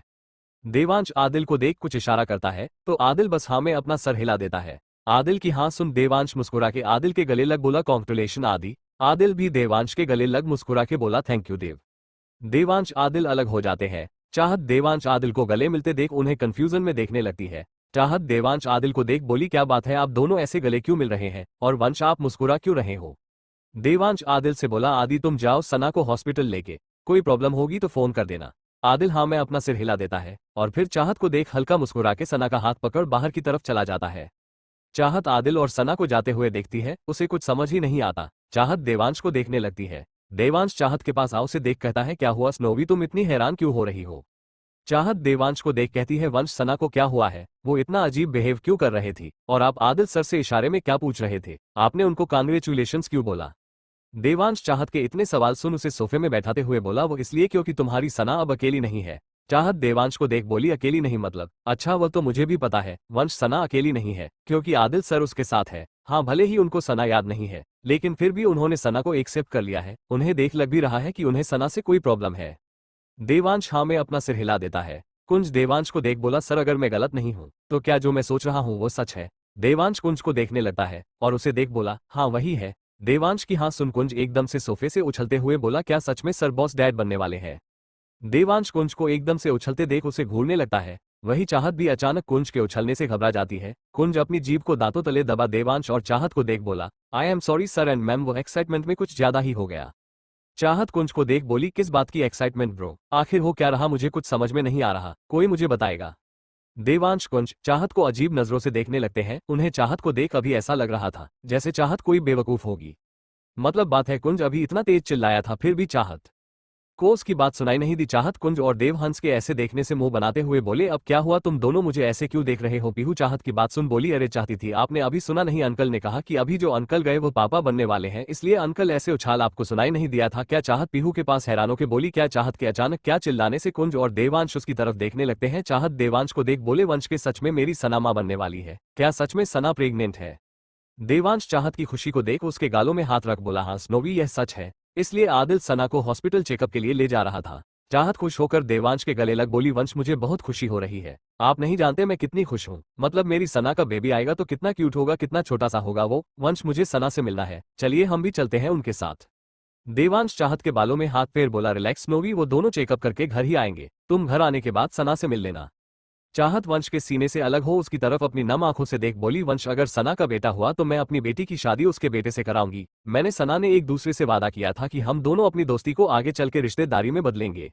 देवांश चाहत की बात सुन उसे अपनी आंखें छोटी कर बोला, अभी बच्चे हुए नहीं और तुम पहले से उनकी शादी के सपने देखने लगे हो। अगर सना की बेटी हुई तो, और अगर सना का बेटा भी हुआ तो क्या गारंटी है तुम्हारी बेटी होगी? चाहत देवांश की बात सुन बोली, अगर सना का बेटा होता है और आगे मेरा भी बेटा हुआ तो हम फिर से ट्राई करेंगे, लेकिन जब तक मेरी या सना में किसी एक की बेटी नहीं हो जाती हम ट्राई करते रहेंगे, क्योंकि हमने वादा किया है। देवांश चाहत की बात सुन उसे हैरानी से देखने लगता है। कुंज चार भी चाहत की बात सुन अपनी आंखें बड़ी कर चाहत को देखता है। कुंज चाहत को देख धीरे से बोला, ये मैडम क्या बोल रही हैं? अभी ये खुद कितनी छोटी है और इन्हें बच्चे तब तक पैदा करने हैं जब तक इनकी बेटी नहीं हो जाती। बाप रे, सच में मैडम का जवाब नहीं। कुंज इतना बोल देवांश चाहत को देखने लगता है। चाहत देवांश को देख उसके शर्ट के बटन के साथ खेलते हुए बोली, वंश मैं क्या कह रही थी, जान सना का बेबी होने को है तो क्या हम भी? Shut up snowy. चाहत कह ही रही थी कि देवांश चाहत को डांटते हुए बोला, स्नोवी मैं तुमसे कितनी बार बोला है, अभी इस बारे में कोई बात नहीं होगी, और तुम इतनी उतावली अभी क्यों हो रही हो? अभी तुम छोटी हो और वैसे भी सना का जब बेबी आएगा तो उसको भी तो तुम देखोगी ना, इसलिए अभी ऐसा कुछ नहीं होगा, कम से कम 5-6 साल तक तो बिल्कुल भी नहीं। चाहत अपनी आंखें बड़ी कर बोली, क्या 5-6 साल, लेकिन इतना क्यों? क्योंकि तुम छोटी हो अभी, देवांश ने चाहत को देख कहा। चाहत अपनी उंगलियों में गिनते हुए बोली, मतलब जब मैं 26 साल की हो जाऊंगी तब आप बेबी के बारे में सोचेंगे, लेकिन तब तो आप बुढ़े हो जाएंगे। चाहत की बात सुन कुंज को अचानक खांसी आ जाती है। कुंज चाहत को अपनी आंखें बड़ी करके देखने लगता है। कुंज को चाहत की बात सुन हंसी आ रही थी, वो हंसना तो चाहता था लेकिन अपने बिग बॉस को सामने देख कुंज की हिम्मत ही नहीं होती है, इसलिए वो खांसने लगता है। देवांश घूर के कुंज को देखा है। कुंज अपनी नजरें इधर उधर करने लगता है। देवांश चाहत को घूरते हुए बोला, तुम बुढ़ा किसे बोल रही हो? चाहत मासूम सा चेहरा बना के बोली, नहीं नहीं वंश, मैं आपको बुढ़ा नहीं कह रही थी, मैं तो बस आपको बता रही थी कि अगर हम 5-6 साल रुके तो आप बहुत बड़े हो जाएंगे। देवांश चाहत को कमर से पकड़ अपनी गोद में उठा रूम की तरफ ले जाते हुए बोला, अभी बताता हूं तुम्हें मैं कौन बुढ़ा है और कौन नहीं। देवांश चाहत को अपनी रूम की तरफ ले जाता है। इधर हॉल में पीहू और कुंज उन दोनों को जाता देखते रहे हैं। पीहू देवांश को चाहत को गोद में ले जाते हुए देख कुंज से बोली, अंकल, क्या वो डेविल से दिखने वाले अंकल चाहत दीदी को बेबी कराने ले जा रहे हैं? कुंज जो चाहत और देवांश को जाता देख रहा था, वो पीहू की बात सुन अपनी आंखें बड़ी कर पीहू को देख बोला, पीहू तुम ये क्या बोल रही हो? ऐसा कुछ नहीं है, तुम्हें ऐसा किसने कहा? पीहू कुंज को देख बोली, चाहत दीदी तो कह रही थी डेविल अंकल से कि उन्हें भी बेबी चाहिए, और अंकल दीदी को गोद में उठा के भी ले गए तो वो दोनों बेबी करने ही गए होंगे ना? कुंज ना में अपना सिर हिला बोला, नहीं वो दोनों कोई बेबी करने नहीं गए हैं, और तुम अपनी पाए में ध्यान दो ना कि ये फालतू की चीजों में समझी। पीहू कुंज को देखती है और फिर कुछ सोच कहती है, अच्छा अंकल हमारा भी क्या बेबी आएगा? कुंज पीहू को गोद में उठा उसे रूम की तरफ ले जाते हुए बोला, मेरे पास ऑलरेडी एक बच्चा है, मुझे और कोई नहीं चाहिए, तब तक नहीं जब तक ये बच्चा बड़ा नहीं हो जाता। पीहू कुंज के गले में अपने हाथ लपेट उसके सीने में सिर रखो कहती है। कुछ देर बाद देवांश का रूम। देवांश इस वक्त अपने रूम के सोफे में बैठा था। उसने कॉफी टेबल में लैपटॉप रखा था और वो अयांश से वीडियो कॉल में बात कर रहा था। चाहत वॉशरूम में थी, इसलिए देवांश अयांश से बात कर रहा था। देवांश अयांश से बोला, अंश सब ठीक है, तुमने डेविड को कॉल कर कहा था कि तुम्हें मुझसे बात करनी है, क्या बात करनी है कहो? अयांश देवांश की बात सुन मुस्कुरा के बोला, जी ब्रो करनी थी, पहले ये बताएं आप लोग हनीमून से आ गए? देवांश हाँ में सिर हिला देता है।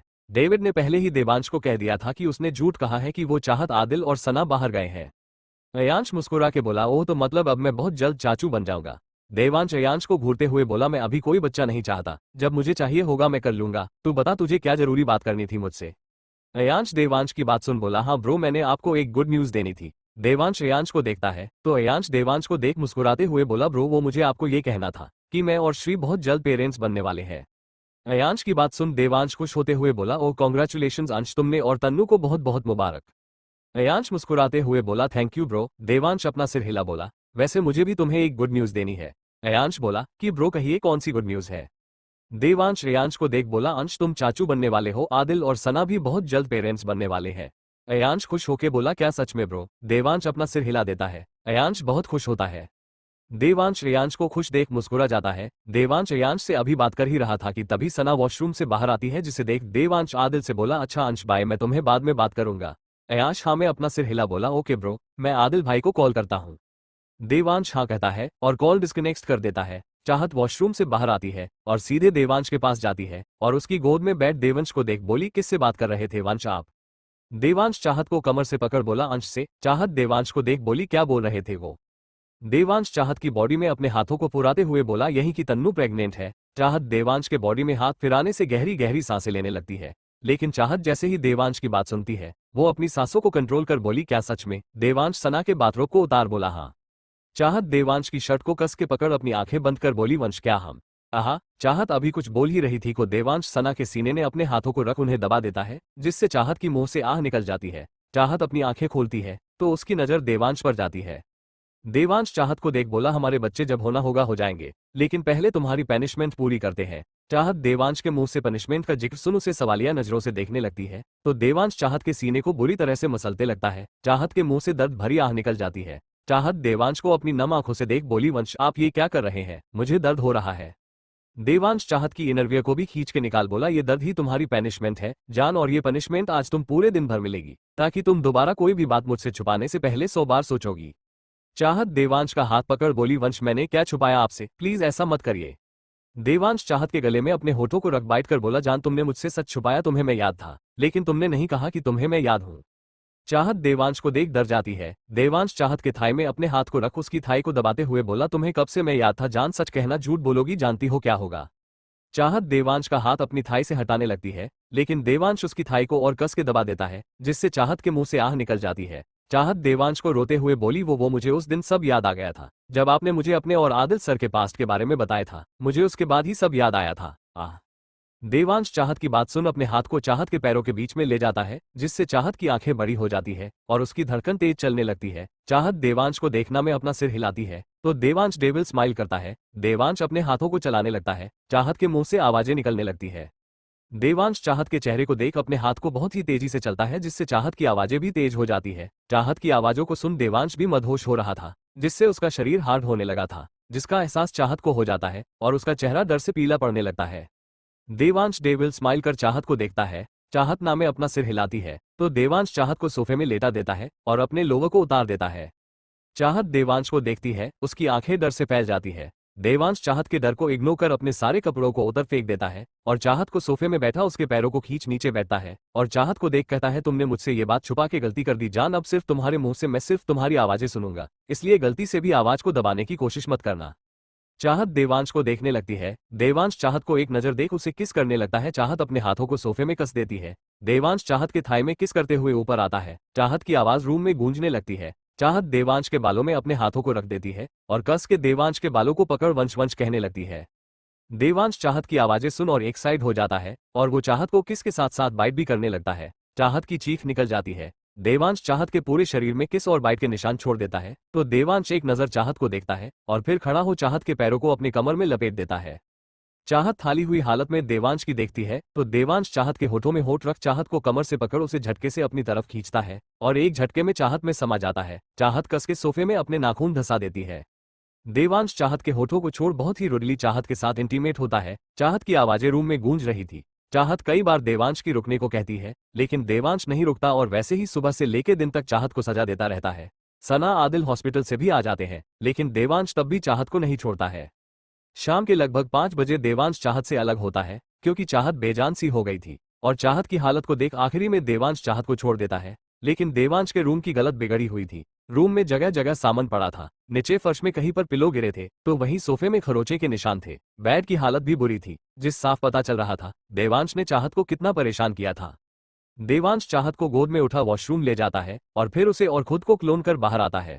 देवांश चाहत को कपड़े पहना बेड में लेटा देता है और फिर उसके माथे में किस कर कहता है, आगे से मुझसे कुछ भी छुपने से पहले इस दिन को याद कर लेना जान। चाहत देवांश को अपनी थकी हुई आंखों से देखती है और फिर आंखें बंद कर लेट जाती है। देवांश चाहत की देख खुद कपड़े पहनने चले जाता है। ऐसे ही अब धीरे धीरे रात हो जाती है और सब अपना अपना डिनर कर रूम में चले जाते हैं। चाहत डिनर में नहीं आती क्योंकि उसकी हालत ठीक नहीं थी। सना चाहत के बारे में पूछती है, देवांश बस इतना कहता है कि वो सो रही है। सना पूछना चाहती थी कि वो अभी क्यों सो रही है, लेकिन आदिल उसका हाथ पकड़ उसे मना करता है, जिससे सना कुछ नहीं कहती है। देवांश चाहत का खाना लेके रूम में जाता है और चाहत को उठा अपनी गोद में बैठा उसे खाना खिलाता है। चाहत चुपचाप खाने लगती है। चाहत का जब खाना पूरा हो जाता है तो चाहत अपनी धीमी आवाज में देवांश से पूछती है, सना कैसी है, डॉक्टर ने क्या कहा, वो और बेबी ठीक है। देवांश चाहत के बालों को कान के पीछे कर बोला, हाँ जान, डॉक्टर ने कहा दोनों ठीक है, कोई प्रॉब्लम नहीं है। सना हाँ में अपना सिर हिला देती है तो देवांश चाहत को लेता खुद देता है और खुद भी उसके बगल में लेट चाहत के होठों में लाइट किस कर बोला, आई एम सॉरी जान, मैं गुस्से में था। चाहत कुछ नहीं कहती, बस देवांश के सीने से लग अपनी आंखें बंद कर देती है। देवांश भी चाहत के बालों में हाथ फेर अपनी आंखें बंद कर देता है। ऐसे ही धीरे धीरे दिन निकल जाते हैं और 9 महीने कब बीत जाते हैं पता नहीं चलता। सना का डिलीवरी का टाइम भी आ जाता है। इन 9 महीने में आदिल ने सना का बहुत अच्छे से ध्यान रखा था। आदिल को भले ही अपनी और सना की शादी याद नहीं थी, लेकिन उसने सना को अपनी बीवी मान लिया था। उसे अंदर से फीलिंग एहसास होता था सना उसके दिल के बहुत पास है, तभी उसे सना के पास होने और उसके टच से एक जाना पहचाना एहसास होता था। और अब वो तो थोड़ी देर में बाप बनने वाला था। हॉस्पिटल देवांश, आदिल, चाहत और कुंज हॉस्पिटल के एक वार्ड के बाहर खड़े थे। अंदर से सना की चीखने की आवाजें आ रही थी। चाहत और आदिल बेचैनी से बाहर इधर से उधर घूम रहे थे और देवांश और कुंज दोनों को घूर रहे थे। पीहू यहाँ नहीं थी, उसका एग्जाम था, इसलिए वो एग्जाम देने गई थी। देवांश ने कितनी बार आदिल चाहत को शांत रहने को कहा था, लेकिन दोनों थे जो शांत होने का नाम ही नहीं ले रहे थे। वो दोनों अपने नाखून चबा बार बार वार्ड के दरवाजे को देख रहे थे। देवांश उन्हें घूर रहा था। तभी अंदर से बच्चे के रोने की आवाज आती है, जिसे सुन चाहत आदिल के कदम चलते हुए रुक जाते हैं और दोनों दरवाजे की तरफ देखने लगते हैं। चाहत आदिल का दिल जोर जोर से धड़कने लगता है। उनकी नजर दरवाजे पर ही थी कि तभी अंदर से एक नज हाथों में एक बच्चे को व्हाइट कपड़े में लपेट बाहर लेके आती है। आदिल की आंखों में अचानक आंसू आ जाते हैं। नज मुस्कुरा के आदिल के पास आती है और उसकी तरफ उस छोटे से बच्चे को पकड़ा के कहती है, सर मुबारक हो, आपका बेटा हुआ है। आदिल चाहत जैसे ही ये सुनते हैं दोनों की आंखों में आंसू आ जाते हैं। आदिल अपने दोनों हाथों को अपने कपड़े में साफ कर अपने कांपते हाथ नज की तरफ बढ़ता है तो नज बच्चे को आदिल को दे देती है और आदिल को देख मुस्कुराने लगती है। आदिल जैसे ही अपनी छोटे से बच्चे को देखता है उसकी आंखों से आंसू गिर बच्चे के गाल में गिर जाते हैं, जिससे बच्चा जिसकी आंखें बंद थी वो अपनी आंखें खोल आदिल को देखने लगता है। आदिल जैसे ही अपने बच्चे की आंखें देखता है तो देखता रह जाता है। उस बच्चे की आंखें थी ही उतनी खूबसूरत जिससे आदिल तो अपने बच्चे की आंखों में ही खो जाता है।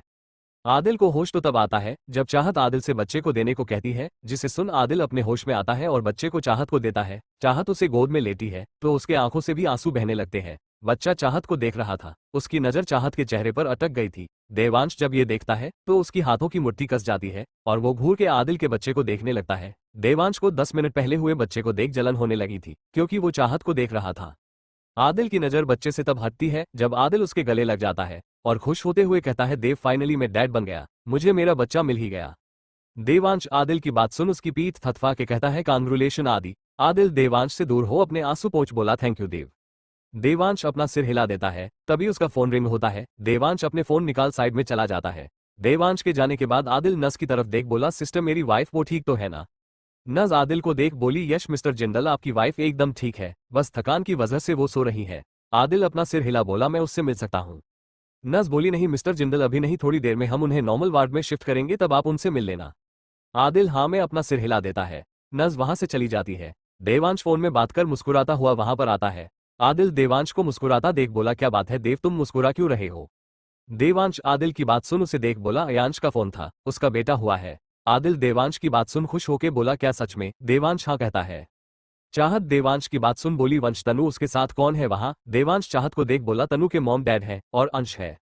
चाहत हाँ में अपना सिर हिला। आदिल के बेबी को देख बोली, सुना आपने अद्विक आपका भाई हुआ है। चाहत की बात सुन आदिल देवांश चाहत को देखने लगते हैं। चाहत मुस्कुरा के बेबी को देख रही थी, वहीं बेबी चाहत के अद्विक कहने पर हल्का मुस्कुरा जाता है। 5 साल बाद कपूर बंगलो सना को आए 1 हफ्ता हो गया था। सना पहले बेहतर हो गई थी। आदिल वो तो सना को पहले से भी ज्यादा प्यार करने लगा था। अब भाई सना ने उसे एक नई पहचान दे दी थी। वो जो आज तक अनाथ था, आज उसे उसका परिवार मिल गया था। उसकी बीवी और उसे पापा कहने वाला मिल गया था। चाहत उसका क्या ही कहना था, चाहत तो सना के बच्चे के साथ दिन रात खेलती रहती थी और सना का बेबी अद्विक वो भी चाहत के साथ खुश रहता था। आदिल ने अपने बच्चे का नाम हान सोचा था, लेकिन चाहत ने पहले ही उसे अद्विक नाम दे दिया था, जिसे सुन उसका बच्चा भी खुश था, तो उसने भी अपने बेटे को अद्विक नाम दे दिया था। देवांश वो तो अद्विक को देख जल भून रहा था, क्योंकि उसकी बीवी जो उससे इतना प्यार करती थी उसके बिना जी नहीं पाती थी, आज उसकी वही बीवी उसकी तरफ तो देखती भी नहीं थी, बस वो अद्विक के साथ ही रहती थी। जिससे परेशान हो देवांश आदिल से गुस्सा करता है कि उसके बच्चे की वजह से उसकी बीवी उसे भूल गई।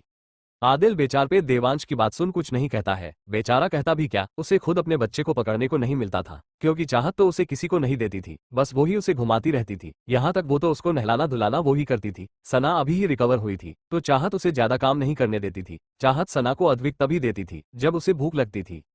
सभी अद्विक के आने के बाद बहुत खुश थे। पीहू वो भी चाहत के साथ अद्विक के साथ बहुत मस्ती करती थी। पीहू का भी 12th कंप्लीट हो गया था, वो अब कॉलेज में एडमिशन करने वाली थी। वो भी उसी कॉलेज में एडमिशन लेने वाली थी जहां देवांश चाहत सना को पढ़ाता था।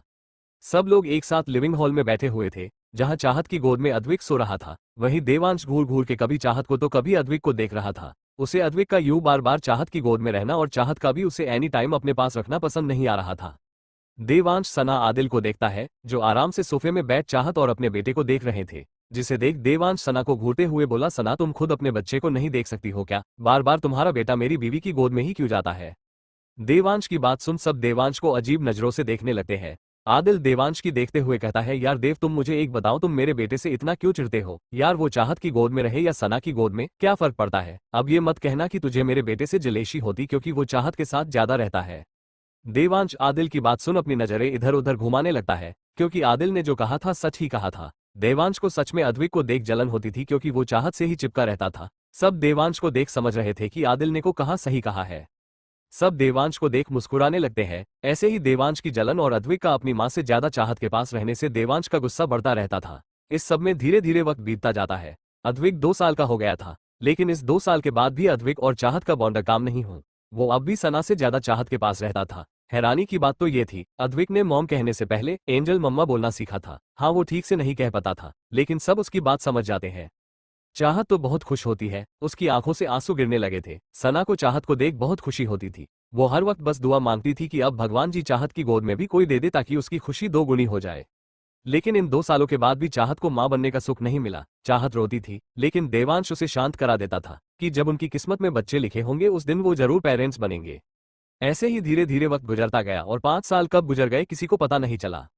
5 साल बाद हॉस्पिटल, सब लोग हॉस्पिटल के बाहर खड़े थे। कुंज और चाहत इधर से उधर चक्कर काट रहे थे और अंदर से किसी की चीखने की आवाज आ रही थी, जिसे सुन कुंज अंदर से बहुत घबरा रहा था। कुंज को देख आदिल कहता है, कुंज क्या हुआ, तुम इतने घबराए हुए क्यों हो, तुम तो स्ट्रांग हो ना, फिर इतनी बेचैनी क्यों। कुंज आदिल की बात सुन उसे देखता है और फिर उसके पास आ उसका हाथ पकड़ बोला, बॉस मुझे अब समझ में आया, जब कोई बाप बनने वाला होता तो अच्छे से अच्छा स्टोरेंग इंसान भी अंदर से घबरा जाता है। मुझे अब समझ आ रहा था, जब सना मैडम भी लिटिल बॉस को जन्म देने वाली थी आप क्यों इतने बेचैन थे। आज जब पीहू अंदर है और उसकी दर्द भरी चीखें मेरे कानों में जा रही है तो अंदर से कैसी घबराहट होती है। आदिल कुंज के कंधों को पकड़ते हुए बोला, अब समझ आया बेटा, जब खुद ऐसी सिचुएशन में होता है ना इंसान तो कैसा महसूस करता है। मैं जानता हूं तुझे कितनी बेचैनी हो रही होगी अंदर से, क्योंकि मैं ये सब झेल चुका हूं, पर तुम चिंता मत करो, ना तो पीहू को कुछ होगा और नहीं तुम्हारे बच्चे को, तुम टेंशन मत लो। कुंज आदिल के गले लग जाता है। आदिल कुंज की पीठ को थपथपाते हुए उसे शांत करता है। देवांश उन दोनों को देखता है और फिर चाहत को, जिसकी आंखों में आंसू थे। देवांश अपनी मुट्ठी कस देता है। देवांश गहरी सांस लेता है और चाहत के पास आता है। देवांश चाहत को अपने सीने से लगा देता है। चाहत देवांश के सीने से लग रोने लगती है। चाहत की रोने की आवाज सुन कुंज आदिल उन्हें देखने लगते हैं। वो दोनों समझ जाते हैं चाहत क्यों इतना रो रही है। उन दोनों चाहत को देख बहुत बुरा लगता है। कुंज चाहत को देख आदिल से कहता है, बॉस अगर उस दिन मैडम के साथ वो हादसा नहीं होता तो आज बिग बॉस और लेडी बॉस भी। कुंज अभी बोल ही रहा था कि आदिल कुंज के कंधे में हाथ रख उसे बोला, कुंज देव ने कहा था ना 2 साल पहले जो भी चाहत के साथ हुआ है उसके बारे में कोई बात नहीं करेगा। कुंज आदिल की बात सुन अपना सिर हिला धीरे से बोला, सॉरी सर, लेकिन लेडी बॉस को रोता देख मुझे 2 साल पहले को लेडी बॉस और बिग बॉस के साथ हुआ वो सब याद आ गया। आदिल उसके कंधे को थपथपाते हुए बोला, कुंज जो होता है सब ऊपर वाले की मर्जी से होता है। कुंज आदिल की बात सुन बोला, बॉस तो क्या भगवान इतने निर्दय है, क्या वो लेडी बॉस को कभी मां बनने का सुख नहीं देंगे। सुख दिया था भैया भगवान ने उसे, लेकिन 2 महीने की खुशी देके खुद ले भी लिया, सना ने पीछे से आते हुए कहा। सना की आवाज सुन कुंज आदिल पीछे की तरफ देखते हैं। आदिल सना को वहां देख बोला, शानू तुम यहाँ। सना अपना सिर हाँ में हिला के बोली, हाँ वो मैं विकी को स्कूल छोड़ यहाँ आ गई। पीहू कैसी है, डिलीवरी हुई उसकी। कुंज नामे अपना सिर हिला बोला, नहीं मैडम अभी तक नहीं हुई है। सना कुंज से बोली, डरिए मत भैया, पीहू को कुछ नहीं होगा, सब सही रहेगा। कुंज हाँ में अपना सिर हिला देता है। सान आदिल को देख बोली, मैं आती हूँ। आदिल हाँ कहता है तो सना देवांश और चाहत के पास आ जाती है और अपने आंसू पोंछ मुस्कुरा के कहती है, ओह मेरे विकी की एंजल मॉम, तुम रो क्यों रही हो? जानती हो ना, अगर तुम्हारे कंगारू को पता चला कि तुम यहाँ हॉस्पिटल में अपने पति के गले लग रो रही थी तो वो क्या करेगा? सना की बात सुन चाहत देवांश एक दूसरे से अलग होते हैं। चाहत सना को देख बोली, नहीं नहीं, मैं रो नहीं रही थी, मैं तो बस ऐसे ही वंश के गले लगी हुई थी, वो हमारे घर में एक और मेहमान आने वाला है ना।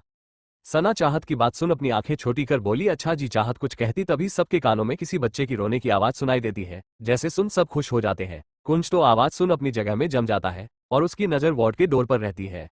कुछ देर बाद एक नर्स अपने हाथ में एक बच्चे को लेके आती है और कुंज के पास आके कहती है, मुबारक हो सर, आपको एक प्यारी बेटी हुई है।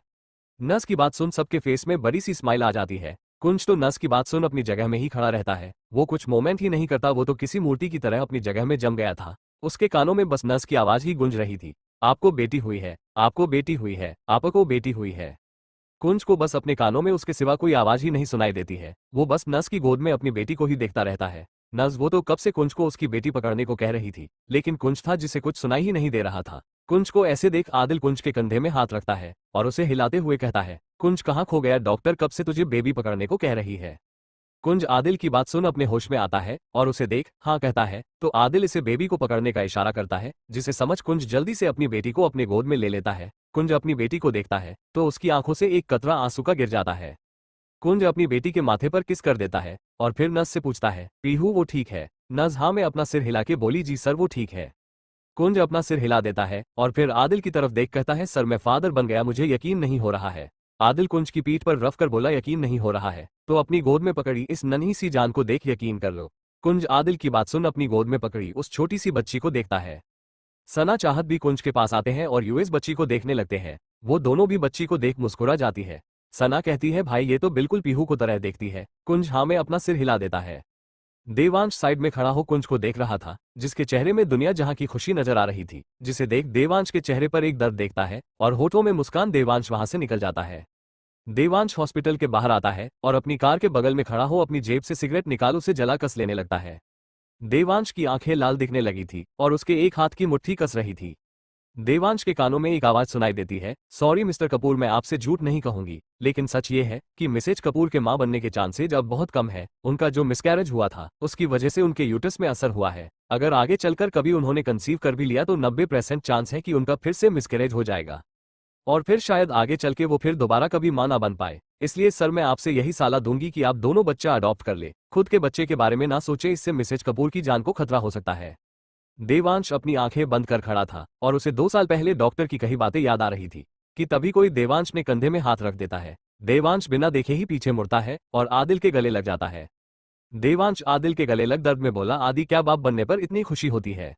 आदिल देवांश सुनता है तो उसकी आंखों से आंसू गिरकर उसके गालों में आ जाता है। आदिल देवांश की पीठ पर हाथ रख चुप खड़ा रहता, वो कुछ नहीं कहता है। ऐसा नहीं था वो उसे कहना नहीं चाहता था, बल्कि वो तो उसे बताना चाहता था जब कोई एक पिता बनता है तो उसे कितनी खुशी मिलती है। एक पिता बनने पर हर शख्स को ऐसा लगता है जैसे उसे दुनिया की सारी खुशी मिल गई होगी, और जब वो अपने बच्चे का चेहरा देखता है इस वक्त ऐसा महसूस होता है उन्होंने दुनिया की सबसे खूबसूरत चीज देखी है। बाप बनने का वो एहसास तो हर कोई नहीं बता सकता था, लेकिन उसे अंदर से कैसी फीलिंग आती है वो जरूर कह सकता है। लेकिन आदिल ये चाहकर भी देवांश से नहीं कह सकता था, क्योंकि वो जानता था अगर उसने देवांश से ये सब कहा तो देवांश अंदर से टूट सा जाएगा। उसे अंदर ही अंदर ये दुख होता रहेगा कि वो बाप बनने के इतने अच्छे खूबसूरत एहसास को कभी महसूस नहीं कर पाएगा।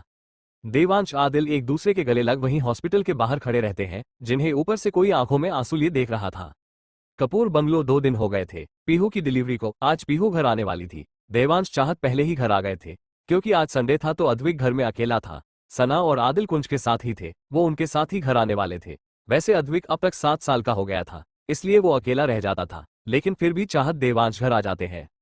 चाहत पीहू और उसकी बच्ची की आने के स्वागत की तैयारी कर रही थी। देवांश स्टडी रूम में था, नीचे चाहत तैयारी कर रही थी कि तभी अद्विक टी शर्ट और लोवर पहन के सीढ़ियों से नीचे आता है। अद्विक बहुत ही हैंडसम था, वो अपने पापा जैसा था, लेकिन उसका जो ऑरा था वो आदिल से बहुत अलग था। 7 साल होने के बाद भी अद्विक बहुत ही सीरियस रहने वाला बच्चा था, उसे किसी से ज्यादा बात करना पसंद नहीं था। अद्विक चाहत के अलावा ज्यादा बात किसी से नहीं करता था, यहाँ तक सना से भी नहीं करता था। हाँ, अगर सना उसे कुछ पूछती तो वो बस हाँ और ना में जवाब देता था, उसके अलावा वो ज्यादा कुछ नहीं कहता था। सना ने आदिल से इस बारे में बात की थी कि अद्विक बहुत शांत रहता है। आदिल ने उसे कहा था कि उसे तो खुश होना चाहिए कि उसे अद्विक परेशान नहीं करता है। सना ने भी फिर कुछ नहीं कहा था। अद्विक जब नीचे आता है तो वो देखता है चाहत पूजा की थाल रेडी कर रही थी। अद्विक चाहत के पास आता है और उसे पूछता, हाँ एंजल मॉम आप ये क्या कर रही है? अद्विक की आवाज सुन चाहत अद्विक को देख बोली, अभी बेटा वो आज लिटिल एंजल आने वाली है ना, तो ये सब उसके लिए है। अद्विक चाहत की बात सुन बोला, कौन सी लिटिल एंजल? Angel mom. चाहत दिया जलाते हुए बोली, अरे बेटा कुंज अंकल और पीहू आंटी की लिटिल बेबी प्रिंसेस। अद्विक चाहत की बात सुन बोला, ओह। अद्विक अब कुछ नहीं कहता, वो चाहत के पास बैठे उसकी मदद करने लगता है। चाहत अद्विक को देख मुस्कुरा जाती है और फिर वो अपना काम करने लगती है। चाहत अद्विक थाल तैयार कर देते हैं, दोनों मंदिर से उठ जाते हैं। डोर बेल बजती है जिसे सुन चाहत अद्विक को देख बोली, लगता है वो लोग आ गए हैं। अद्विक कुछ नहीं कहता, बस अपना सिर हिला देता है। चाहत डोर की तरफ चली जाती है। अद्विक चाहत को जाते हुए देखने लगता है। देवांश ऊपर रेलिंग में खड़े हो अद्विक को देख रहा था, जो चाहत को ही देखे जा रहा था। पता नहीं क्यों पर देवांश को अद्विक का चाहत को ऐसे देखना बहुत अजीब लगता है, क्योंकि आज से पहले अद्विक ने चाहत को कभी ऐसा नहीं देखा था। लेकिन देवांश इस बात पर ज्यादा ध्यान नहीं देता है और नीचे चला आता है। अद्विक को जैसे ही देवांश की कदमों को आहट महसूस होती है, वो अपनी नजरें चाहत से हटा वहां से अपने रूम की तरफ जाने लगता है। देवांश अद्विक को जाता देख बोला, तुम कहाँ जा रहे हो? क्या तुम अपनी लिटिल प्रिंसेस को नहीं देखना चाहते हो? देवांश की आवाज सुन अद्विक के कदम रुक जाते हैं, लेकिन वो जैसे ही देवांश के मुंह से अपनी प्रिंसेस सुनता है, उसकी आंखें डार्क हो जाती है और उसके हाथों की मुट्ठी कस जाती है। अद्विक बिना देवांश की तरफ देखे अपने दांत पीसते हुए गुस्से में कहता है, she doesn't look like me, don't call her my princess again. Devansh Advik की बात सुन उसे देखने लगता है। अद्विक वहां से अपने रूम की तरफ चला जाता है और देवांश उसे बस देखता रह जाता है। इधर चाहत जैसे ही डोर खोलती है, सामने कुंज अपनी गोद में अपनी बेबी गर्ल और पीहू के साथ दरवाजे पर खड़ा था, जिसे देख चाहत मुस्कुरा के मेड से आरती की थाली ले तीनों की आरती करती है और फिर सबसे पहले पीहू की बच्ची को टीका लगाती है, फिर पीहू को और कुंज को लगा उन्हें अंदर आने को कहती है।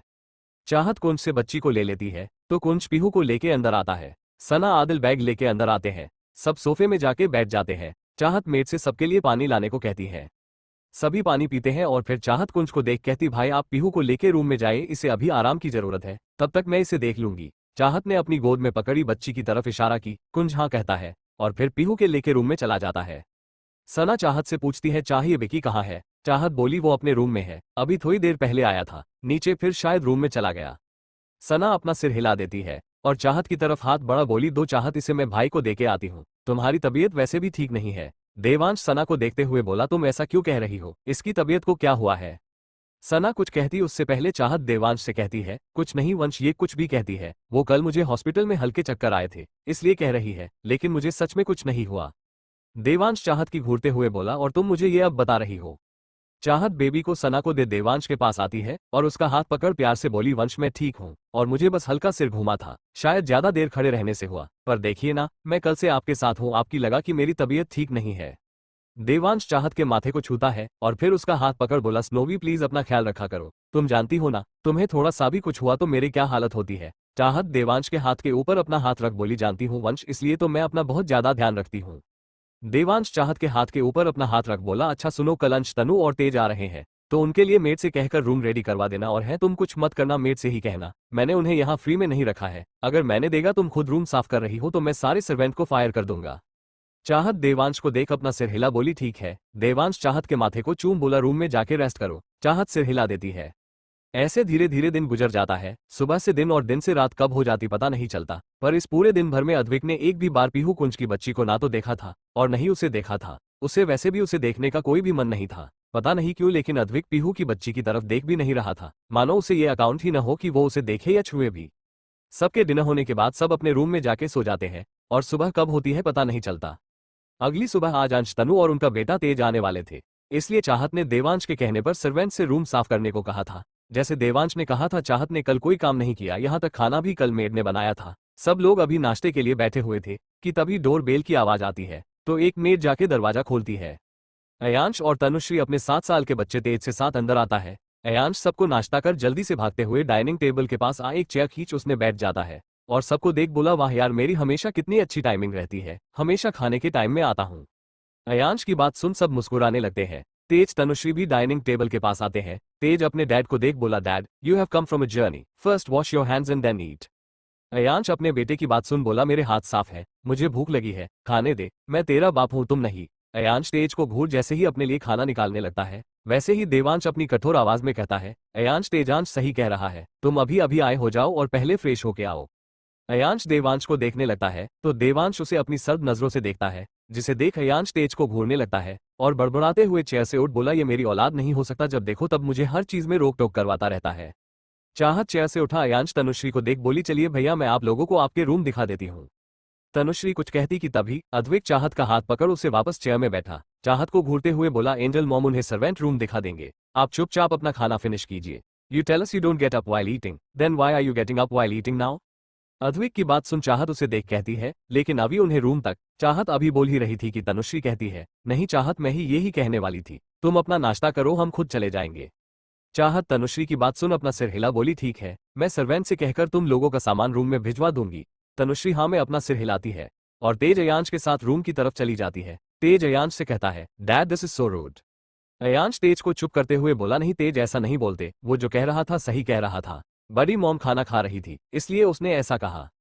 तेज पीछे मुड़ अद्विक को देखता है और फिर अयांश के साथ चला जाता है। इधर डाइनिंग टेबल में सब अद्विक को देख रहे थे। आदिल अद्विक को देख बोला, अभी बेटा तुम अपनी एंजल मॉम को डांट क्यों रहे हो। अद्विक चाहत की प्लेट में रोटी रखते हुए बोला, because she doesn't take care of herself dad, she just keeps worrying about others. Advik की बात सुन सब उसे देखने लगते हैं। आज पहली बार देवांश को अद्विक की बात सुन चीड़ नहीं होती है, बल्कि उसे अच्छा लगता है कि वो चाहत की केयर करता है।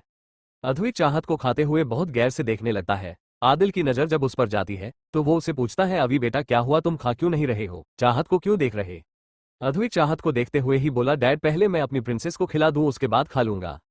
अद्विक की बात सुन सब हैरान हो उसे देखने लगते हैं। चाहत के हाथ खाते खाते अचानक रुक जाते हैं, जिसे देख अद्विक चाहत से बोला, आप रुक क्यों गई, खाए। सना अद्विक से बोली, अभी तुम चाहत को एंजल कहते हो फिर प्रिंसेस क्यों बोल रहे हो। अद्विक सना की बात सुनता है लेकिन कोई जवाब नहीं देता, वो बस बहुत ही अजीब नजरों से चाहत को देखने लगता है। देवांश अद्विक की नजरों को देख उसे घूरने लगता है, उसके हाथों की मुट्ठी कस जाती है। कुछ देर बाद जब सबका खाना हो जाता है तो सब अपने अपने काम में जाने लगते हैं। अद्विक भी स्कूल जाने के लिए नीचे आ जाता है। आदिल उसे छोड़ने जाने वाला था, इसलिए वो उसका बैग पकड़ बाहर की तरफ जाने लगता है, लेकिन तभी सीढ़ियों से आ रहे देवांश आदिल को रोकते हुए बोला, आदि आज मैं अभी को छोड़ने चला जाऊंगा। देवांश की बात सुन सब शॉक्ड होकर देवांश को देखने लगते हैं। अद्विक भी देवांश को देखता है और फिर तिरछा मुस्कुरा जाता है। देवांश जैसे ही ये कहता है कि वो अद्विक को स्कूल छोड़ने जाएगा, सब हैरान होकर देवांश को देखने लगते हैं, लेकिन देवांश बिना किसी पर ध्यान दिए अद्विक और आदिल के पास आता है और अद्विक से कहता है, मैं बाहर कार में तुम्हारा इंतजार कर रहा हूं, आ जाना। इतना बोल देवांश बाहर निकल जाता है। देवांश के बाहर जाने के बाद आदिल चाहत सना की तरफ देख बोला, इसे आज क्या हो गया, अपने शौतन को छोड़ने स्कूल खुद जाने को कह रहा है। चाहत सना आदिल की बात सुन मुस्कुराने लगते हैं और अयांश आदिल को देख कहता है, अरे ब्रो लगता है भाई को अपनी सौतन से प्यार हो गया है। अद्विक सबकी बात सुन बिना भाव के सबको देखता है और फिर चाहत को प्यार से देख कहता है, एंजल मॉम अपना ख्याल रखना और हाँ टाइम टू टाइम कुछ खाते रहना। मॉम मुझे इन पर भरोसा नहीं है, इसलिए आप प्लीज इनका अच्छे से ध्यान रखिएगा, जब मैं स्कूल से आऊंगा तो खुद ही इनका ध्यान रख लूंगा। सना अद्विक की बात सुन उसे देखने लगती है, उसे समझ में नहीं आता आजकल अद्विक चाहत के लिए इतना पॉजिटिव क्यों हो रहा है। सबको अद्विक का बिहेवियर बहुत ही स्ट्रेंज लगता है। कोई अद्विक को कुछ कहता अद्विक वहां से बाहर चला जाता है। आदिल अद्विक को जाता देख सना से बोला, शानू इसे क्या हो गया, ये आजकल चाहत का ध्यान कुछ ज्यादा ही रखने लगा है। सना नामे अपना सिर हिला देते हैं और चाहत को देखने लगती है। चाहत सना को देख बोली, तुम मुझे क्यों देख रही हो, मुझे खुद नहीं पता इसे आजकल क्या हो गया है। इधर बाहर अद्विक जैसे ही बाहर आता है उसे पहले से वहां देवांश देखता है, जो कार में बैठ अद्विक के आने का इंतजार कर रहा था। अद्विक आगे आता है और अपना बैक सीट में रख पैसेंजर सीट में आके बैठ जाता है। अद्विक के बैठते ही देवांश एक नजर अद्विक को देख कार स्टार्ट कर वहां से निकल जाता है। देवांश चुपचाप कार ड्राइव कर रहा था और अद्विक बिना किसी भाव के सामने देख रहा था। अद्विक सामने देखते हुए कहता है, आपको क्या बात करनी है मुझसे। देवांश अद्विक की बात सुन सामने देख ड्राइव कर बोला, मतलब तुम्हें पता है मैं तुमसे बात करना चाहता हूँ। अद्विक देवांश की तरफ देख बोला, आपको मुझे देख बचपन से चिढ़ है और अचानक आपके अंदर मेरे लिए प्यार उमड़ जाए, उसका मतलब ये ही है आपको या तो मुझसे कुछ चाहिए या आपको मुझसे कुछ पूछना है। देवांश आधिवा को देख बोला, तुम अपनी उम्र के हिसाब से बहुत इंटेलिजेंट हो। अद्विक बोला, क्या पूछना चाहते हैं आप। देवांश अद्विक को देख बोला, तुम मेरे स्नोवी को आजकल इतने अजीब से क्यों देखते हो और उसका ख्याल इतना क्यों रखते हो, मुझे तुम्हारी आंखों में कुछ अलग दिखता है जब तुम स्नोवी को देखते हो। अद्विक देवांश की बात सुन तिरछा मुस्कुरा के बोला, क्या दिखता है आपको मेरी आंखों में। अद्विक की मुस्कान देख देवांश अपनी पकड़ स्टीयरिंग में कसते हुए बोला, मेरी बीवी से दूर रहो, अगली बार अगर तुमने मेरी बीवी को अपनी इन नजरों से देखा, अगर मैं भी आपसे कहूं तो क्या आप एंजल मॉम से दूर रह सकते हो। देवांश कह ही रहा था कि अद्विक बिना किसी एक्सप्रेशन के बोला। देवांश अद्विक की बात सुन बोला, मैं क्यों अपनी बीवी से दूर रहूं, वो मेरी जान है, मेरा प्यार है, मैं उसके बिना नहीं रह सकता। जैसे आप अपनी बीवी के बिना नहीं रह सकते हैं, वैसे ही मैं भी अपनी प्रिंसेस से दूर नहीं रह सकता हूँ। जैसे आपकी बीवी आपकी सब कुछ है, वैसे ही मेरी प्रिंसेस भी मेरी जिद, मेरा जुनून है। देवांश अद्विक की बातें सुन अचानक कार रोक देता है और अद्विक को देख बोला, प्रिंसेस? कौन प्रिंसेस? और तुम ये किस तरह की बातें कर रहे हो अभी से? अद्विक देवांश को डेविल स्माइल कर बोला, जो सिर्फ मेरे लिए आई है वो प्रिंसेस, जो सिर्फ और सिर्फ मेरी है, मेरे सिवा किसी की नहीं होगी। देवांश को अद्विक की आंखों में एक अलग ही जुनून दिखता है, लेकिन देवांश को अब तक समझ में नहीं आया था आखिर अद्विक किस प्रिंसेस की बात कर रहा था। वो तो सिर्फ चाहत को ही इसी जुनून में देखता था, जिसे देख देवांश को गुस्सा आता था। देवांश अद्विक को देखता है, जो उसे ही देख रहा था। देवांश को अद्विक पर गुस्सा आने लगता है। वो अद्विक को जैसे ही कुछ कहने वाला था, अद्विक उससे पहले ही कहता है, मेरी प्रिंसेस सिर्फ मेरी है, वो सिर्फ मेरे लिए आई है क्योंकि उसे आना था मेरे लिए, और कोई हम दोनों को अलग नहीं कर पाएगा, क्योंकि उसका दिल और मेरा दिल एक दूसरे के लिए धड़केगा, और जब आई मेरे लिए है तो मेरे सिवा उसके दिल दिमाग में कोई और नहीं होगा। देवांश अद्विक को देखने लगता है। अद्विक एक नजर देवांश को देख मुस्कुरा के कार से उतर जाता है और बिना देवांश को देखे अंदर चला जाता है, क्योंकि देवांश की कार अद्विक के स्कूल के बाहर रुकी थी। देवांश अद्विक की बातों के बारे में सोच रहा था। देवांश के दिमाग में अद्विक की बातें घूम रही थी कि तभी अचानक देवांश के भाव बदल जाते हैं। देवांश जल्दी से अपनी कार को रिवर्स करता है और वहां से फुल स्पीड में निकल जाता है। डी के बंगला। देवांश की कार तेजी से अंदर बेंगल में एंटर होती है। देवांश जल्दी से कार से बाहर निकल अंदर की तरफ भागता है। देवांश हॉल में आता है जहां सना तनुश्री से बात कर रही थी। देवांश जल्दी अंदर आ सना से बोला, सना चाहत कहाँ है? सना देवांश को देख हैरान होकर बोली, सर आप इस हालत में अभी को स्कूल छोड़ आए, आप इतनी जल्दी कैसे? देवांश खुद को शांत कर बोला, हाँ सना मैंने अभी को ड्रॉप कर दिया, तुम मुझे ये बताओ चाहत कहाँ है? सना ऊपर की तरफ इशारा कर बोली, वो चाहत तो रूम है, लेकिन आप उसके बारे। सना ने अभी इतना कहा ही था कि देवांश अपने रूम की तरफ भागता है। सना तनुश्री हैरानी से देवांश को देखने लगती है। तनुश्री सना को देख बोली, सना ये भाई को क्या हुआ? वो ऑफिस जाने की बजाय घर क्यों आए और चाहत के बारे में क्यों पूछ रहे हैं? सना अपना सिर हिला बोली, पता नहीं तनु, मुझे भी नहीं पता, मैंने भाई को कभी ऐसे हड़बड़ाते हुए नहीं देखा, जरूर कोई तो बात है। सना ने अभी इतना कहा ही था कि तभी ऊपर से चाहत की आवाज आती है, वंश क्या कर रहे हैं आप? मुझे नीचे उतारिए, कहाँ लेके जा रहे हैं आप मुझे? वंश। देवांश चाहत को अपनी गोद में उठा नीचे ले आ रहा था और चाहत देवांश की गोद में छटपटा रही थी। देवांश चाहत को सीढ़ियों से नीचे ले आता है। सना तनु सोफे से उठ देवांश के पास आती है। सना देवांश को देख बोली, सर आप चाहत को कहाँ लेके जा रहे हैं? देवांश चाहत को लेके बाहर की तरफ ले जाते हुए बोला, बाद में बताऊंगा आके। इतना बोल देवांश चाहत को घर से बाहर ले आता है। तनु सना को देख बोली, सना भाई को हुआ क्या है? पहले वो इतना हड़बड़ी में घर आए और चाहत के बारे में पूछने लगे हैं, और अब चाहत को जबरदस्ती पता नहीं कहाँ लेके जा रहे हैं। सना को भी बहुत अजीब लग रहा था, लेकिन वो जानती थी देवांश चाहत को लेके कहीं जा रहा है तो कुछ बात रही होगी, इसलिए सना कुछ नहीं कहती है। इधर देवांश चाहत को अपनी कार में बैठा देता है और उसकी सीट बेल्ट लगा खुद ड्राइविंग सीट में आके बैठ जाता है। चाहत देवांश को घूरते हुए बोली, वंश आप मुझे कहाँ लेके जा रहे हैं, कुछ तो कहिए। देवांश कार स्टार्ट कर बाहर निकालते हुए बोला, खुद पता चल जाएगा तुम्हें थोड़ी देर में, पहले तुम मुझे ये बताओ तुम्हारी तबीयत कब से खराब हो रही है? कौन सी तबीयत? वंश मैं ठीक हूँ, मेरी तबीयत कोई खराब नहीं हो रही, चाहत ने देवांश को देख कहा। देवांश चाहत को घूर के देख बोला, तुम झूठ क्यों बोल रही? स्नोवी 2 दिन पहले ही तुम्हें चक्कर आ रहे थे। अरे वंश वो कमजोरी से आ रहे थे, मैं हॉस्पिटल में थी तो शायद उसकी वजह से चक्कर आए थे, अब ये तबीयत खराब होना नहीं होती है। देवांश चाहत को घूर के देखता है और फिर कार ड्राइव कर कार एक हॉस्पिटल के बाहर रोकता है। चाहत जैसे ही हॉस्पिटल देखती है वो अपनी आंखें बड़ी कर बोली, वंश आप मुझे एक चक्कर आने पर हॉस्पिटल ले आए, मैं कितनी बार कहूं मैं ठीक हूं। देवांश कार से उतर चाहत की तरफ आता है और चाहत को बाहर निकाल कहता है, ये तुम नहीं, डॉक्टर बताएगा तुम ठीक हो या नहीं। इतना बोल देवांश चाहत को लेके अंदर चला जाता है। चाहत लाचारी से देवांश के पीछे चलती रहती है। डॉक्टर का केबिन। देवांश डॉक्टर के केबिन में बैठा हुआ था, उसके चेहरे में कोई भी एक्सप्रेशन नहीं थे। चाहत डॉक्टर के साथ अंदर गई हुई थी, उसका चेकअप हो रहा था।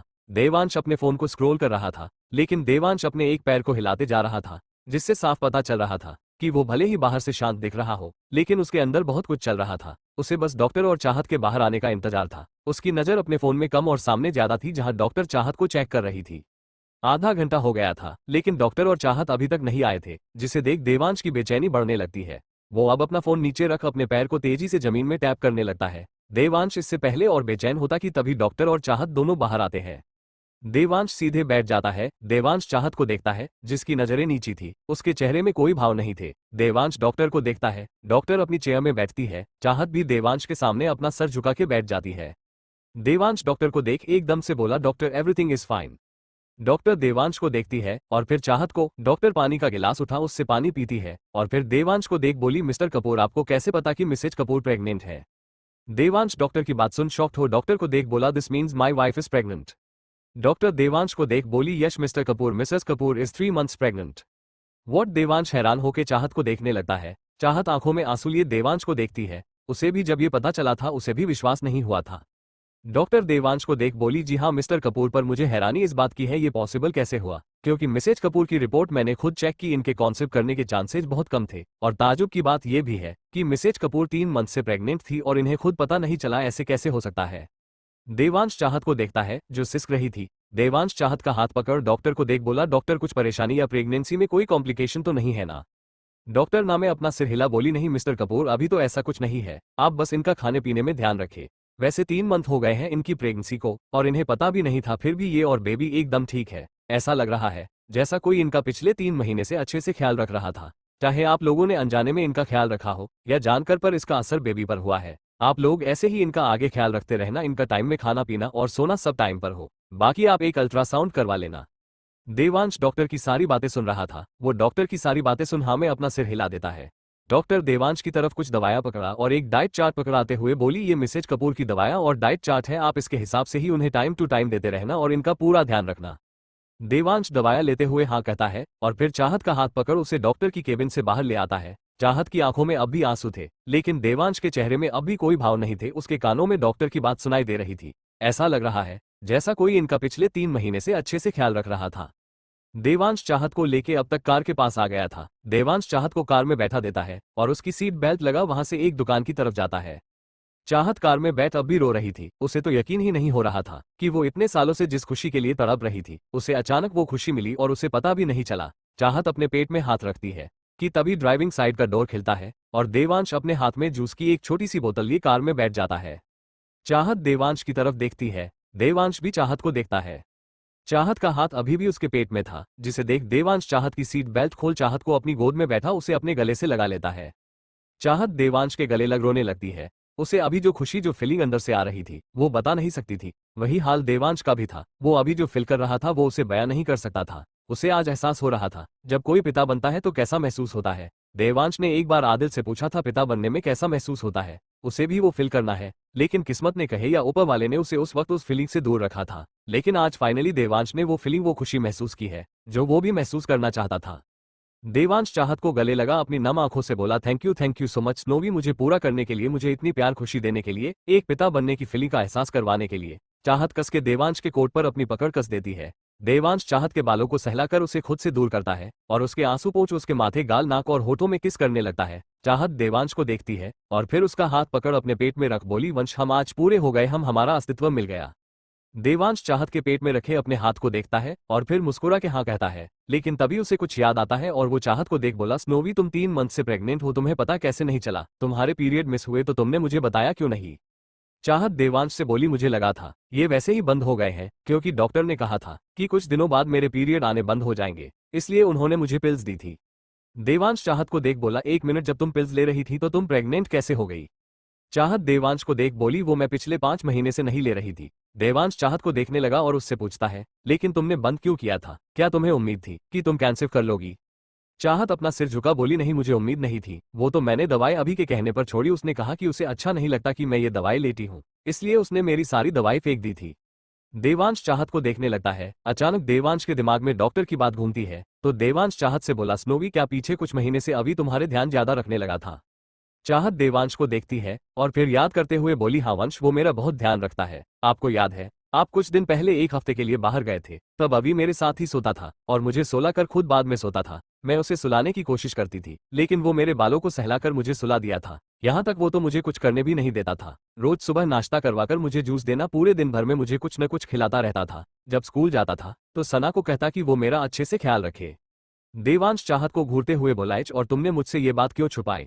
चाहत देवांश को देख मुंह बनाते हुए बोली, आपकी वजह से, क्योंकि आपको अभी का मेरी फिक्र करना पसंद नहीं आता। वो जब मेरे आसपास रहता है आपको उससे जलन होने लगती है। बचपन से उससे जलते आए हो और आप कह रहे हैं कि मैं आपको ये बताती कि अभी मेरा कितना ख्याल रखता है।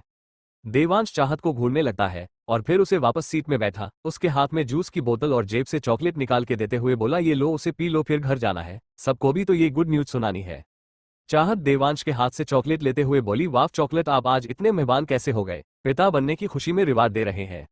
देवांश कार स्टॉर्ट कर बोला, सही कहा, ये रिकॉर्ड ही है, लेकिन ये रिवार्ड तुम्हारे लिए नहीं, मेरी प्रिंसेस के लिए है, क्योंकि डैड का अस्तित्व वो मुझे देगी। तुम थोड़ी मुझे डैड कहोगी, तुम तो मेरी प्रिंसेस की स्टूपिड मॉम हो। चाहत घूर के देवांश को देख बोली, भूलिए मत, जो आपको डैड कहेगी वो मेरे अंदर है और मैं ही उसे इस दुनिया में लाऊंगी, इसलिए सारा रिवार्ड मुझे मिलना चाहिए, समझे आप। देवांश चाहत को देखता है और फिर ना में अपना सिर हिलाकर ड्राइव करने लगता है। चाहत चॉकलेट खाने लगती है, लेकिन तभी उसे कुछ याद आता है। चाहत देवांश को देख हैरानी से बोली, वंश आपने क्या कहा? प्रिंसेस आपको कैसे पता हमारी बेटी होगी? बेटा नहीं। देवांश जैसे ही चाहत की बात याद आती है, उसे अचानक अद्विक की बात याद आती है। वो मेरी प्रिंसेस है और वो सिर्फ मेरे लिए आई है। ये याद आते ही देवांश कुछ सोचने लगता है। देवांश को कोई जवाब न देता देख चाहत कुछ नहीं कहती और मुंह बिगड़ अपनी चॉकलेट खाने लगती है। उसे वैसे भी इससे फर्क नहीं पड़ता था उसकी बेटी हो या बेटा, वो मां बनने वाली थी, वो तो इसी में खुश थी। देवांश चाहत दोपहर तक घर आते हैं। इस बीच अद्विक भी स्कूल से घर आ गया था और वो हमेशा की तरफ घर आके चाहत के रूम में उसे देखने गया था, लेकिन उसे चाहत रूम में नहीं दिखती तो वो बिना चेंज करे सना के पास जाके उसे चाहत के बारे में पूछता है तो सना उसे बता देती है, देवांश तुम्हें छोड़ने के बाद घर आया था और वो चाहत की जल्दबाजी में कहीं ले गया, जिसे सुन अद्विक अपने रूम में आ जाता है क्योंकि वो जान गया था देवांश चाहत को लेके कहाँ गया होगा। देवांश चाहत को लेके घर आ गया था और वो उसे लेके सीधा रूम में जाता है। सना को जब पता चलता है चाहत आ गई है तो वो उसे मिलने जाती है। देवांश वॉशरूम में था और सना चाहत के साथ बेड में बैठी उसे पूछ रही थी देवांश उसे कहाँ ले गया, लेकिन चाहत अपनी नजरें झुका शर्मा रही थी, जिसे देख सना को बहुत अजीब लगता है। सना चाहत को देख बोली, चाह क्या हुआ, तू इतना शर्मा क्यों रही है? चाहत सना को देख फिर से अपनी नजरें नीची कर धीरे से बोली, वो सना हम दोनों हॉस्पिटल गए थे। सना हॉस्पिटल सुन थोड़ा परेशान होके बोली, हॉस्पिटल, लेकिन क्यों? चाह क्या तुम्हारी तबीयत ठीक नहीं है? चाहत सना को देख अपना सिर हाँ में हिला बोली, हाँ सना मैं ठीक हूँ। सना कहती है तो फिर सर तुझे हॉस्पिटल क्यों लेके गए थे? चाहत शर्माते हुए बोली, वो सना तुम्हारी बहू आने वाली है। सना चाहत को ना समझी में देखने लगती है। चाहत सना को देख चिढ़ते हुए बोली, तू ऐसे क्यों देख रही, तुझे समझ में नहीं आया? मैंने कहा तेरी बहू आने वाली है। सना चाहत के सिर में हाथ रख बोली, चाहत तेरी तबीयत सच में थी ही है ना? क्या अजीब अजीब से बात कह रही, मेरी कौन सी बहू आ रही है भाई? वो अपनी बेटी के बारे में कह रही है, तुम ही ने तो इससे कहा था ना कि तुम दोनों एक दूसरे के बच्चों की शादी करवाओगी, तुम भूल गई? देवांश वॉशरूम से बाहर आते हुए बोला। सना देवांश की बात सुन बोली, हाँ मुझे याद है, लेकिन चाहत का तो अभी। सना इतना बोल अचानक रुक जाती है और चाहत की तरफ हैरानी से देख बोली, मेरी बहू आने वाली है, इसका मतलब तू? चाहत सना को देख हाँ में अपना सिर हिला देती है। सना चाहत को देखने लगती है, वो एकदम फ्रीज हो गई थी, लेकिन तभी उसकी आंखों से आंसू आने लगते हैं। सना झट से चाहत को अपने गले लगा लेती है। सना की आंखों में आंसू आने लगते हैं, वहीं चाहत भी रोकने लगी थी। सना आज बहुत खुश थी, आखिरकार भगवान जी ने उसकी दोस्त की झोली भी भर ही ली थी। उसने देखा था चाहत को पीछे 8 सालों से अपने बच्चे के लिए तरसते हुए, पल पल अंदर से टूटते हुए, सबके सामने खुश होने का नाटक कर अंदर से वो कितनी रोती थी। वो जानती थी, वो भगवान से दुआ करती रहती थी कि जल्दी उसकी झोली भी भर दे। आज आखिरकार भगवान ने सबकी सुन ही ली, देर से ही सही, लेकिन आज चाहत को भी सारी खुशियां मिल गई थी। सना चाहत से दूर हो जल्दी से आदिल को कॉल करती है और उसे खुशी में उछलते हुए सब बता देती है। देवांश सना को इतना खुश होते देख हल्का मुस्कुरा जाता है। वो सना को देख रहा है जो खुद की प्रेगनेंसी में इतना खुद नहीं हुई थी, आज वो अपनी दोस्त की मां बनने की खुशी में उछाल रही है। सच में सना और चाहत की दोस्ती बहुत अलग थी, उनके जैसी दोस्ती शायद ही नसीब में मिलती होगी। अब तक सबको इस बारे में पता चल गया था। तनुश्री भी चाहत के रूम में आ जाती है। देवांश सबको चाहत के साथ देख रूम से निकल जाता है। देवांश अद्विक के रूम में जाता है। अद्विक के रूम का डोर खुला था। देवांश अंदर आके देखता है तो अद्विक स्टडी टेबल में बैठ बुक पढ़ रहा था। देवांश अंदर आता है और अद्विक के रूम में रखे काउच में बैठ जाता है। अद्विक को किसी का आने के एहसास हो जाता है, लेकिन फिर भी वो बिना बुक से अपनी नजर हटाए बुक रीड करता रहता है। देवांश कुछ देर अद्विक को देखता है और फिर उसे पूछता है, तुम कब से जानते थे? अद्विक देवांश की बात सुन बिना उसकी तरफ देखे बोला, जब से वो एंजल मॉम के पास आए हैं तब से। देवांश अद्विक की बात सुन बोला, तो तुमने मुझे या अपनी मॉम को पहले इस बारे में क्यों नहीं बताया? अद्विक अपनी बुक से अपनी नजर हटा देवांश को देख बोला, क्योंकि मैं बताना नहीं चाहता था, और वैसे भी आज नहीं तो कल सबको पता चल ही जाता। देवांश बोला, और तुम्हें कैसे पता चला ये सब? अद्विक अपनी स्टडी टेबल से उठ देवांश के पास आता है और उसकी गोद में बैठ देवांश के सीने में पॉइंट कर बोला, जैसे आप एंजल मॉम को यहाँ से फिल करते हैं ना, वैसे ही जब मेरी प्रिंसेस एंजल मॉम के टमी में आई मुझे यहाँ फिल हुआ कि वो आ गई है। Devil dad. देवांश अद्विक को देख बोला, तुम उसे फिल कर सकते हो? अद्विक देवांश की आंखों में देख जुनून से बोला, फील ही नहीं, मैं तो उससे साथ बात भी कर सकता हूँ। देवांश अद्विक को देखने लगता है और अद्विक अब देवांश की गोद से उठ बोला, आज से मैं आप लोगों के साथ ही सोऊंगा क्योंकि मुझे अपने प्रिंसेस के पास रहना है।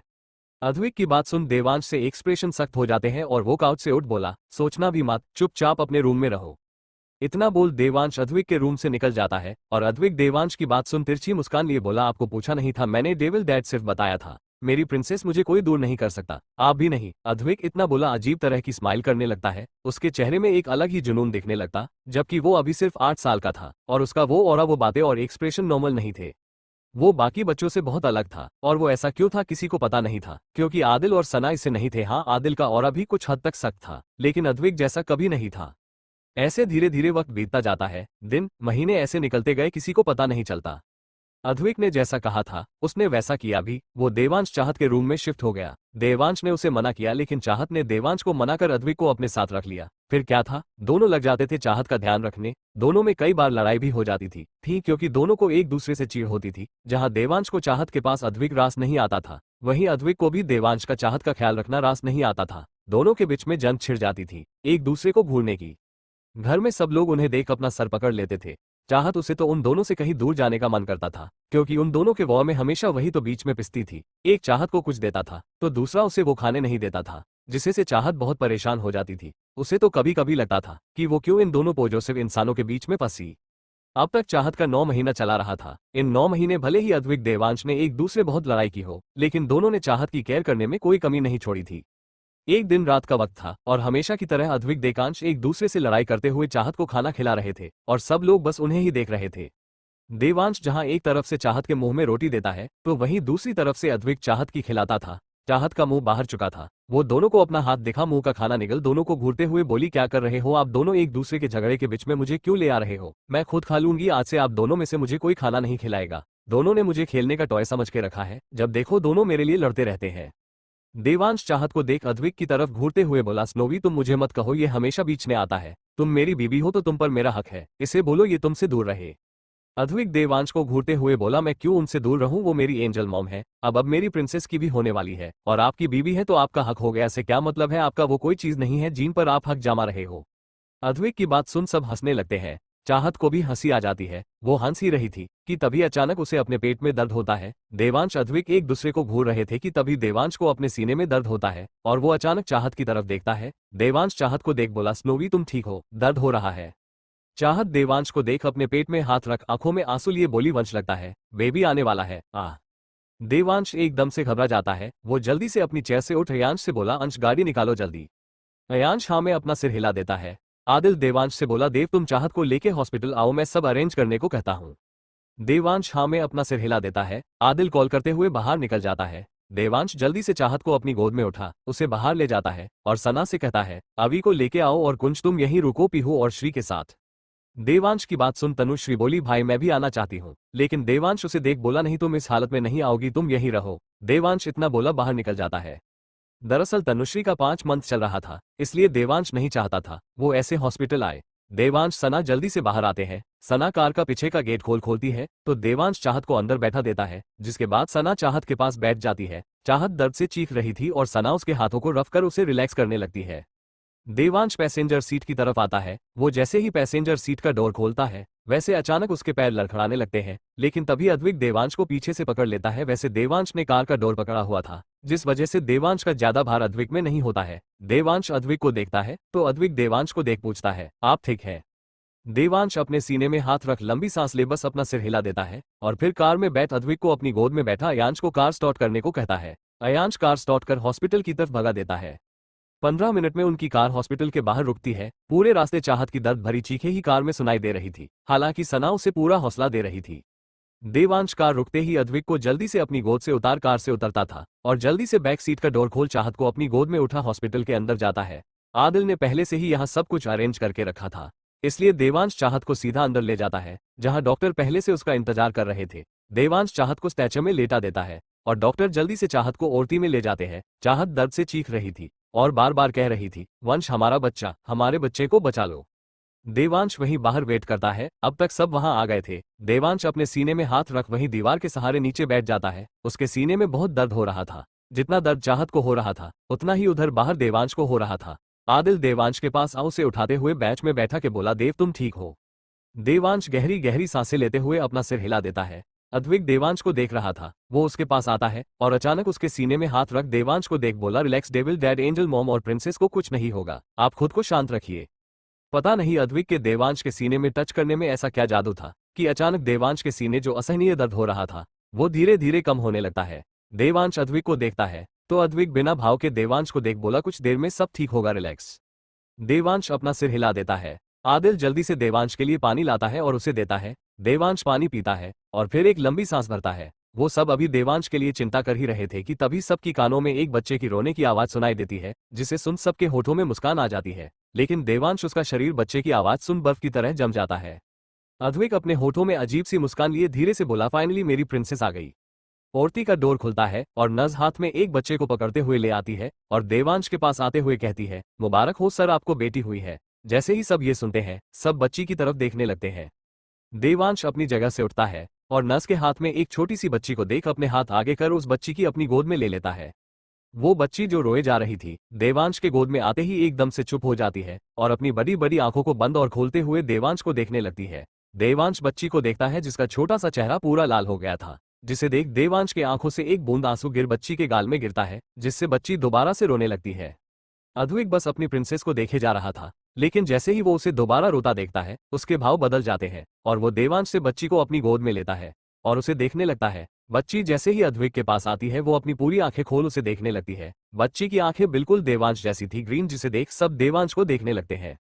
लेकिन देवांश नस की तरफ देख चाहत के बारे में पूछता है तो वो कहती है, वो बिल्कुल ठीक है। देवांश चाहत के वार्ड में चला जाता है और उसकी बच्ची अद्विक की गोद में चुपचाप उसे देखती रहती है और अद्विक भी बस उसे देख रहा था। सना आदिल अद्विक को देखते हैं। उसे अपना बेटा कुछ समझ में नहीं आता है, क्योंकि उसके चेहरे में बहुत अलग भाव थे जो क्या थे कुछ समझ में नहीं आ रहा था। जब चाहत को होश आ जाता है तो अद्विक बच्ची को चाहत के पास ले आता है तो चाहत अपनी बच्ची को देख इमोशनल हो जाती है। अद्विक चाहती पास ही रहता है और उसे चुप कराते हुए कहता है, एंजल मॉम, अब आप रोना काम कर दीजिए, क्योंकि अब रोने वाली प्रिंसेस आ गई है। सब अद्विक की बात सुन मुस्कुरा जाते हैं।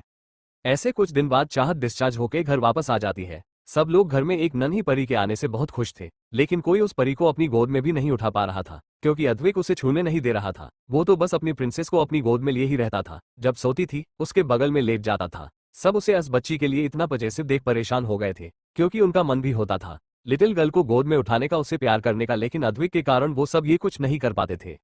सना, तनु और बाकी सब लिटिल गर्ल को अपनी गोद में तब उठाते थे जब अद्विक स्कूल जाता था, बस अदरवाइज वो तो उसे छू भी नहीं पाते थे। ऐसे ही अद्विक की पॉसेसिवनेस को देखते देखते दिन निकलते जाते हैं, लेकिन अद्विक का जुनून अपनी प्रिंसेस के लिए बढ़ता जाता है और दिन महीने और महीने साल में गुजर जाते हैं। 3 साल बाद, thank you so much ma'am, आपने जो हमें हमारी जमीन वापस दिलाई। भगवान आपको हमेशा खुश रखेगा। मुझे तो लगा था अब वो बिल्डर मुझसे मेरी पुरखों की जमीन हड़प लेगा। एक आदमी एक औरत से ये सब कह रहा था, जिसने व्हाइट साड़ी के ऊपर ब्लैक कोट पहना हुआ था। ये औरत कोई और नहीं चाहत थी, जो आज एक वकील बन गई थी। चाहत आदमी के हाथों को नीचे कर मुस्कुरा के बोली, नहीं सर, आप प्लीज मेरे सामने हाथ मत जोड़िए। मैंने तो सिर्फ सच का साथ दिया है, और वैसे भी एक लॉयर का काम होता सच्चाई का साथ देना। और आप ले उसे अपनी कोई जमीन नहीं बेची थी, वो जबरदस्ती आपके जमीन पर मॉल बनाना चाह रहा था। आदमी बोला, फिर भी मैम, जब सबने मेरा केस लड़ने से मना किया तो सिर्फ आप थी जिसने मेरे केस को लड़ा, उस बिल्डर के अगेंस्ट। चाहत हल्का मुस्कुरा के बोली, मैं ये फॉर्म इसीलिए चुनी थी ताकि मैं आप जैसे लोगों की मदद कर उन्हें इंसाफ दिला सकूं, इसलिए आप मुझे थैंक यू मत बोली। अच्छा, मैं अब चलती हूँ, मेरे हस्बैंड कब से मेरा इंतजार कर रहे हैं। वो आदमी हाँ में अपना सिर हिला देता है तो चाहत कोर्ट की सीढ़ियों से उतर नीचे कार के पास आती है, कहां पर देवांश कार से टेक लगा चाहत को आते हुए देख रहा था।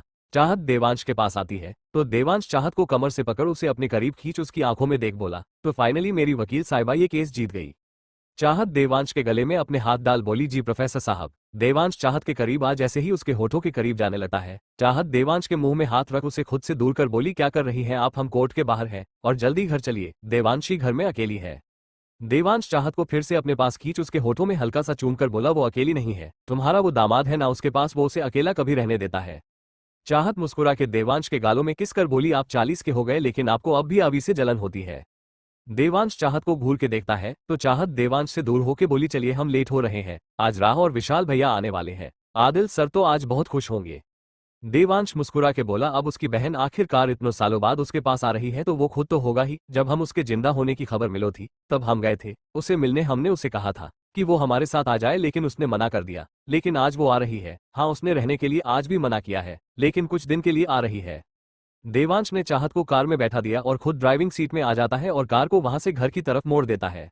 डी के बंगलो 11-12 साल का लड़का अपनी गोद में लिए 2.5-3 साल की लड़की को लिए गार्डन में बैठा हुआ था। लड़के के चेहरे में गुस्सा था और वो गुस्से में बच्ची को देख रहा था, और वो बच्ची उस लड़के के गुस्से को देख उसके सीने में अपना चेहरा दुबक के उसकी गोद में बैठी थी। वो लड़का उस बच्ची के सिर को सहलाते हुए अपनी सर्द आवाज में बोला, प्रिंसेस, मैंने तुम्हें माना किया था कि तुम मेरे सिवा किसी के साथ नहीं खेलेगी, तो फिर तुम क्यों तेज से साथ खेल रही थी। वो बच्ची जो देवांशी थी, चाहत देवांश की बेटी, वो उस लड़के के चेहरे को देख बोली वो आप घर में नहीं थे, तो मैं बोल ही रही थी, इसलिए मैं तेज भैया के साथ खेल रही थी। अद्विक देवांशी के मासूम चेहरे को देख उसके गालों में किस कर बोला आज के बाद तुम उसके आसपास भी नहीं जाओगी, मैं घर में ना रहूं तो भी तुम किसी भी लड़के के पास नहीं जाएगी, समझी। देवांशी हाँ में अपना सिर हिला देती है। अद्विक झोले में बैठा देवांशी को लिए बैठा ही था कि तभी पीछे से एक 3 साल की लड़की आती है और वो अद्विक देवांशी को देख कहती है अधिक भैया आपको अंदर बले पापा और छोटे पापा बुला रहे हैं। अद्विक आवाज सुन पीछे मुड़ के देखता है तो उसे एक क्यूट सी बच्ची दिखती है। अद्विक देवांशी को गोद में उठा उस लड़की के पास आके बोला बानी तुम क्यों आई, बुलाने तेज को भेज देती। बानी कूंज और पीहू की बेटी थी। अद्विक बानी का हाथ पकड़ उसके साथ अंदर आ जाता है। वो जैसे ही हॉल में आता है उसे वहां सब लोग दिखते हैं, लेकिन 2 लोग थे जिन्हें वो नहीं जानता था। बानी अद्विक का हाथ छोड़ कुंज के पास जाती है। अद्विक देवांशी को लेके अंदर आता है और आदिल को देख कहता है डैड ये लोग कौन है। अद्विक की आवाज सुन एक खूबसूरत लड़की उसकी तरफ मुड़ती है और अद्विक को देख उसके पास आके कहती है अभी कितने बड़े हो गए, जब तुम हुए थे तो मैं बस एक बार तुमसे मिलने आया थी। उस लड़की ने अद्विक के गालों में हाथ रखा था, जिसे देख देवांशी जो अद्विक की गोद में थी वो जल्दी से अद्विक के गालों से उसके हाथ को हटा उस पर गुस्सा कर बोली इन्हें छुओ मत, ये सिर्फ मेले हैं, इन्हें अच्छा नहीं लगता है कोई इन्हें छूता है। देवांशी की बात सुन सब उसे हैरानी से देखते हैं। पहले अद्विक देवांशी के लिए पॉसेसिव था, लेकिन उसने अब देवांशी को भी अपने जैसा खुद के लिए पॉसेसिव बना दिया था। देवांश घूर के अद्विक को देखता है, लेकिन वो लड़की देवांशी के गालों को खींच उसे कहती है और बेटा मैं कोई नहीं हूं, मैं तो अभी की बुआ हूं, राह बुआ, और ये मेरे पति विशाल है, और देखो वो मेरे बेटा रिवाज है। राह ने आदिल के बगल में खड़े लड़के की तरफ इशारा किया। अद्विक ने एक नजर रिवाज को देख और फिर राह को देख अपना सिर हिला बोला हेलो बुआ कैसी हैं आप। राह कुछ कहती तभी देवांशी जोर जोर से रोने लगती है और उसके आंखों से मोटे मोटे आंसू गिर जाते हैं। सब हैरानी से देवांशी को देखने लगते हैं। देवांश अपनी बेटी को रोते देख जल्दी से अद्विक के पास आता है और देवांशी को उसकी गोद से लेते हुए देवांशी को चुप कराने लगता है। देवांशी देवांश के गले लग रोने लगती है। अद्विक बस देवांशी को रोते हुए देख रहा था। चाहत देवांशी के पीठ में रब कर बोली क्या हुआ वंशी बेटा, आप इतना रो क्यों रही हैं। देवांशी देवांश के कंधे से अपना सिर बाहर निकल अद्विक की तरफ इशारा कर रोते हुए बोली मम्मा अभी ने मुझे हट किया, इन्होंने किसी दूसरी लड़की से बात की, ये गंदे हैं, मैं इनसे कभी बात नहीं करूंगी। देवांशी की बात सुन सब हैरानी से अद्विक को देखने लगते हैं। अद्विक तो बस खामोश होकर देवांशी को देख रहा था। उसकी नजर बस देवांशी की आंखों से निकल रहे आंसुओं में थी। देवांशी देवांश के कंधे में फिर से अपना सिर छुपा रोने लगती है। देवांश देवांशी को चुप कराते हुए बोला बेटा उसने कहा किसी और से बात की, उसने तो बस अपनी बुआ से बात की। देवांशी सुबकते हुए बोली नहीं नहीं नहीं, जो भी दादा, लेकिन ये किसी लड़की से बात नहीं कर सकते हैं, ये मुझे भी मना करते हैं, ये गंदे हैं। देवांशी ने अभी इतना ही कहा था कि तभी धड़ाम से कुछ करने की आवाज आती है। सबकी नजर सामने जाती है जहां अद्विक नीचे गिरा था। आदिल सना डर जाते हैं और जल्दी से उसके पास आओ से उठाने लगते हैं। देवांश देवांशी को चाहत को दे अद्विक के पास आता है। देवांश आदिल से बोला क्या हुआ इसे। आदिल घबराते हुए बोला पता नहीं यार। देवांश अद्विक के गालों थपथपाते हुए बोला अभी क्या हुआ, ठीक हो तुम। अद्विक अपने सीने में हाथ रख अपनी लाल आंखों से बोला दर्द हो रहा है। देवांश आदिल जैसे ही अद्विक की बात सुनते हैं दोनों हैरानी से अद्विक को देखते हैं। अद्विक देवांश को देख धीरे से कहता है डेविल डैड प्लीज प्रिंसेस को कहिए रोना बंद कर दे। सना जिसकी आंखों में आंसू थे वो अद्विक की बात सुन बोली बेटा तुम इतने दर्द में हो फिर भी तुम्हें देवांशी की चिंता हो रही है। अद्विक सना को देख बोला मॉम वो मेरी जीने की वजह है, please stop Devanshi from crying. Sana Advik को देखने लगती है। देवांश आदिल एक दूसरे को देखते हैं। आदिल देवांश से बोला ये कैसा हो सकता है। देवांश अद्विक को देखता है और फिर खड़ा हो चाहत की गोद से देवांशी को ले अद्विक के पास आके बोला देवांशी बेटा देखो तुम अभी से गुस्सा हुई तो वो कितना दर्द में है, देखो उससे गलती हो गई, वो आज के बाद तुम्हारे सिवा किसी से बात नहीं करेगा, तुम रोना बंद कर और अपने अभी के पास जाओ। देवांशी जो अभी भी रो रही थी अद्विक को ऐसे देख वो एकदम रोना बंद कर देती है और उसके पास अपने नन्हे नन्हे हाथों से अद्विक के गालों को छू कर बोली मैं आपसे नाराज नहीं हूं, लेकिन आप आज के बाद किसी से बात नहीं करेंगे मेरे सिवा। अद्विक देवांशी को अपने दोनों हाथों से होल्ड कर बोला प्रॉमिस प्रिंसेस, मैं तुम्हारे सिवा कभी किसी के न तो करीब जाऊंगा और नहीं बात करूंगा, I am sorry. Devanshi Advik के गले में अपना सिर रख देती है और अद्विक मुस्कुरा के उसे अपनी गोद में उठा नीचे से उठ सोफे में बैठ जाता है। अद्विक का दर्द अब गायब हो गया था और वो अब देवांशी के साथ ही बात करता है, बाकी किसी के साथ नहीं। सना अपने बेटे और देवांशी को साथ में देख मुस्कुरा जाती है और आदिल का हाथ पकड़ उसे देखने लगती है। आदिल भी सना के हाथ के ऊपर अपना हाथ रख देता है। देवांश चाहत के पास खड़ा था। चाहत देवांश से बोली वंश ये क्या था, क्या ये दोनों भी हमारी तरह। चाहत कह ही रही थी कि देवांश चाहत को अपनी बाहों में भर अद्विक देवांशी की तरफ देख बोला हाँ वाइफी, ये दोनों भी हमारी तरह एक दूसरे की फीलिंग दर्द खुशी को महसूस करते हैं। एक खुश होगा तो दूसरे का दिल खुद व खुद अंदर से खुश होगा, दूसरे को दर्द होगा तो पहले को भी दर्द होगा। इन दोनों का हुई दिल से दिल का कनेक्शन है, तभी तो देवांशी को इसने फील किया था, क्यों दोनों आपस में जुड़े हैं हमारी तरह। चाहत अद्विक देवांशी को देखने लगती है। वो मन में कहती है, मतलब एक और कहानी लिखी जाएगी हमारी तरह, इनकी भी प्यार की दास्तान सब पढ़ेंगे जैसे हमारी पढ़ी जा रही है। इतना बोल चाहत मुस्कुरा जाती है। उसका सोचना गलत नहीं था। जो प्यार देवांश चाहत के बीच था, एंजल स्टूडेंट और डेविल प्रोफेसर के बीच का था, आज वैसा ही प्यार उनकी प्रिंसेस बेटी और पॉसेसिव डेविल में पनप रहा था। जो पॉसेसिवनेस अभी से इनके बीच थी, जब ये दोनों बड़े होंगे तो इनकी पॉसेसिवनेस, इनका जुनून किस हद तक बढ़ता ये कोई नहीं कह सकता था। सबकी नजर देवांशी अद्विक पर थी और सबके चेहरे में उन्हें एक साथ देख मुस्कान थी। Happy ending. Thanks for watching. Subscribe for more amazing stories.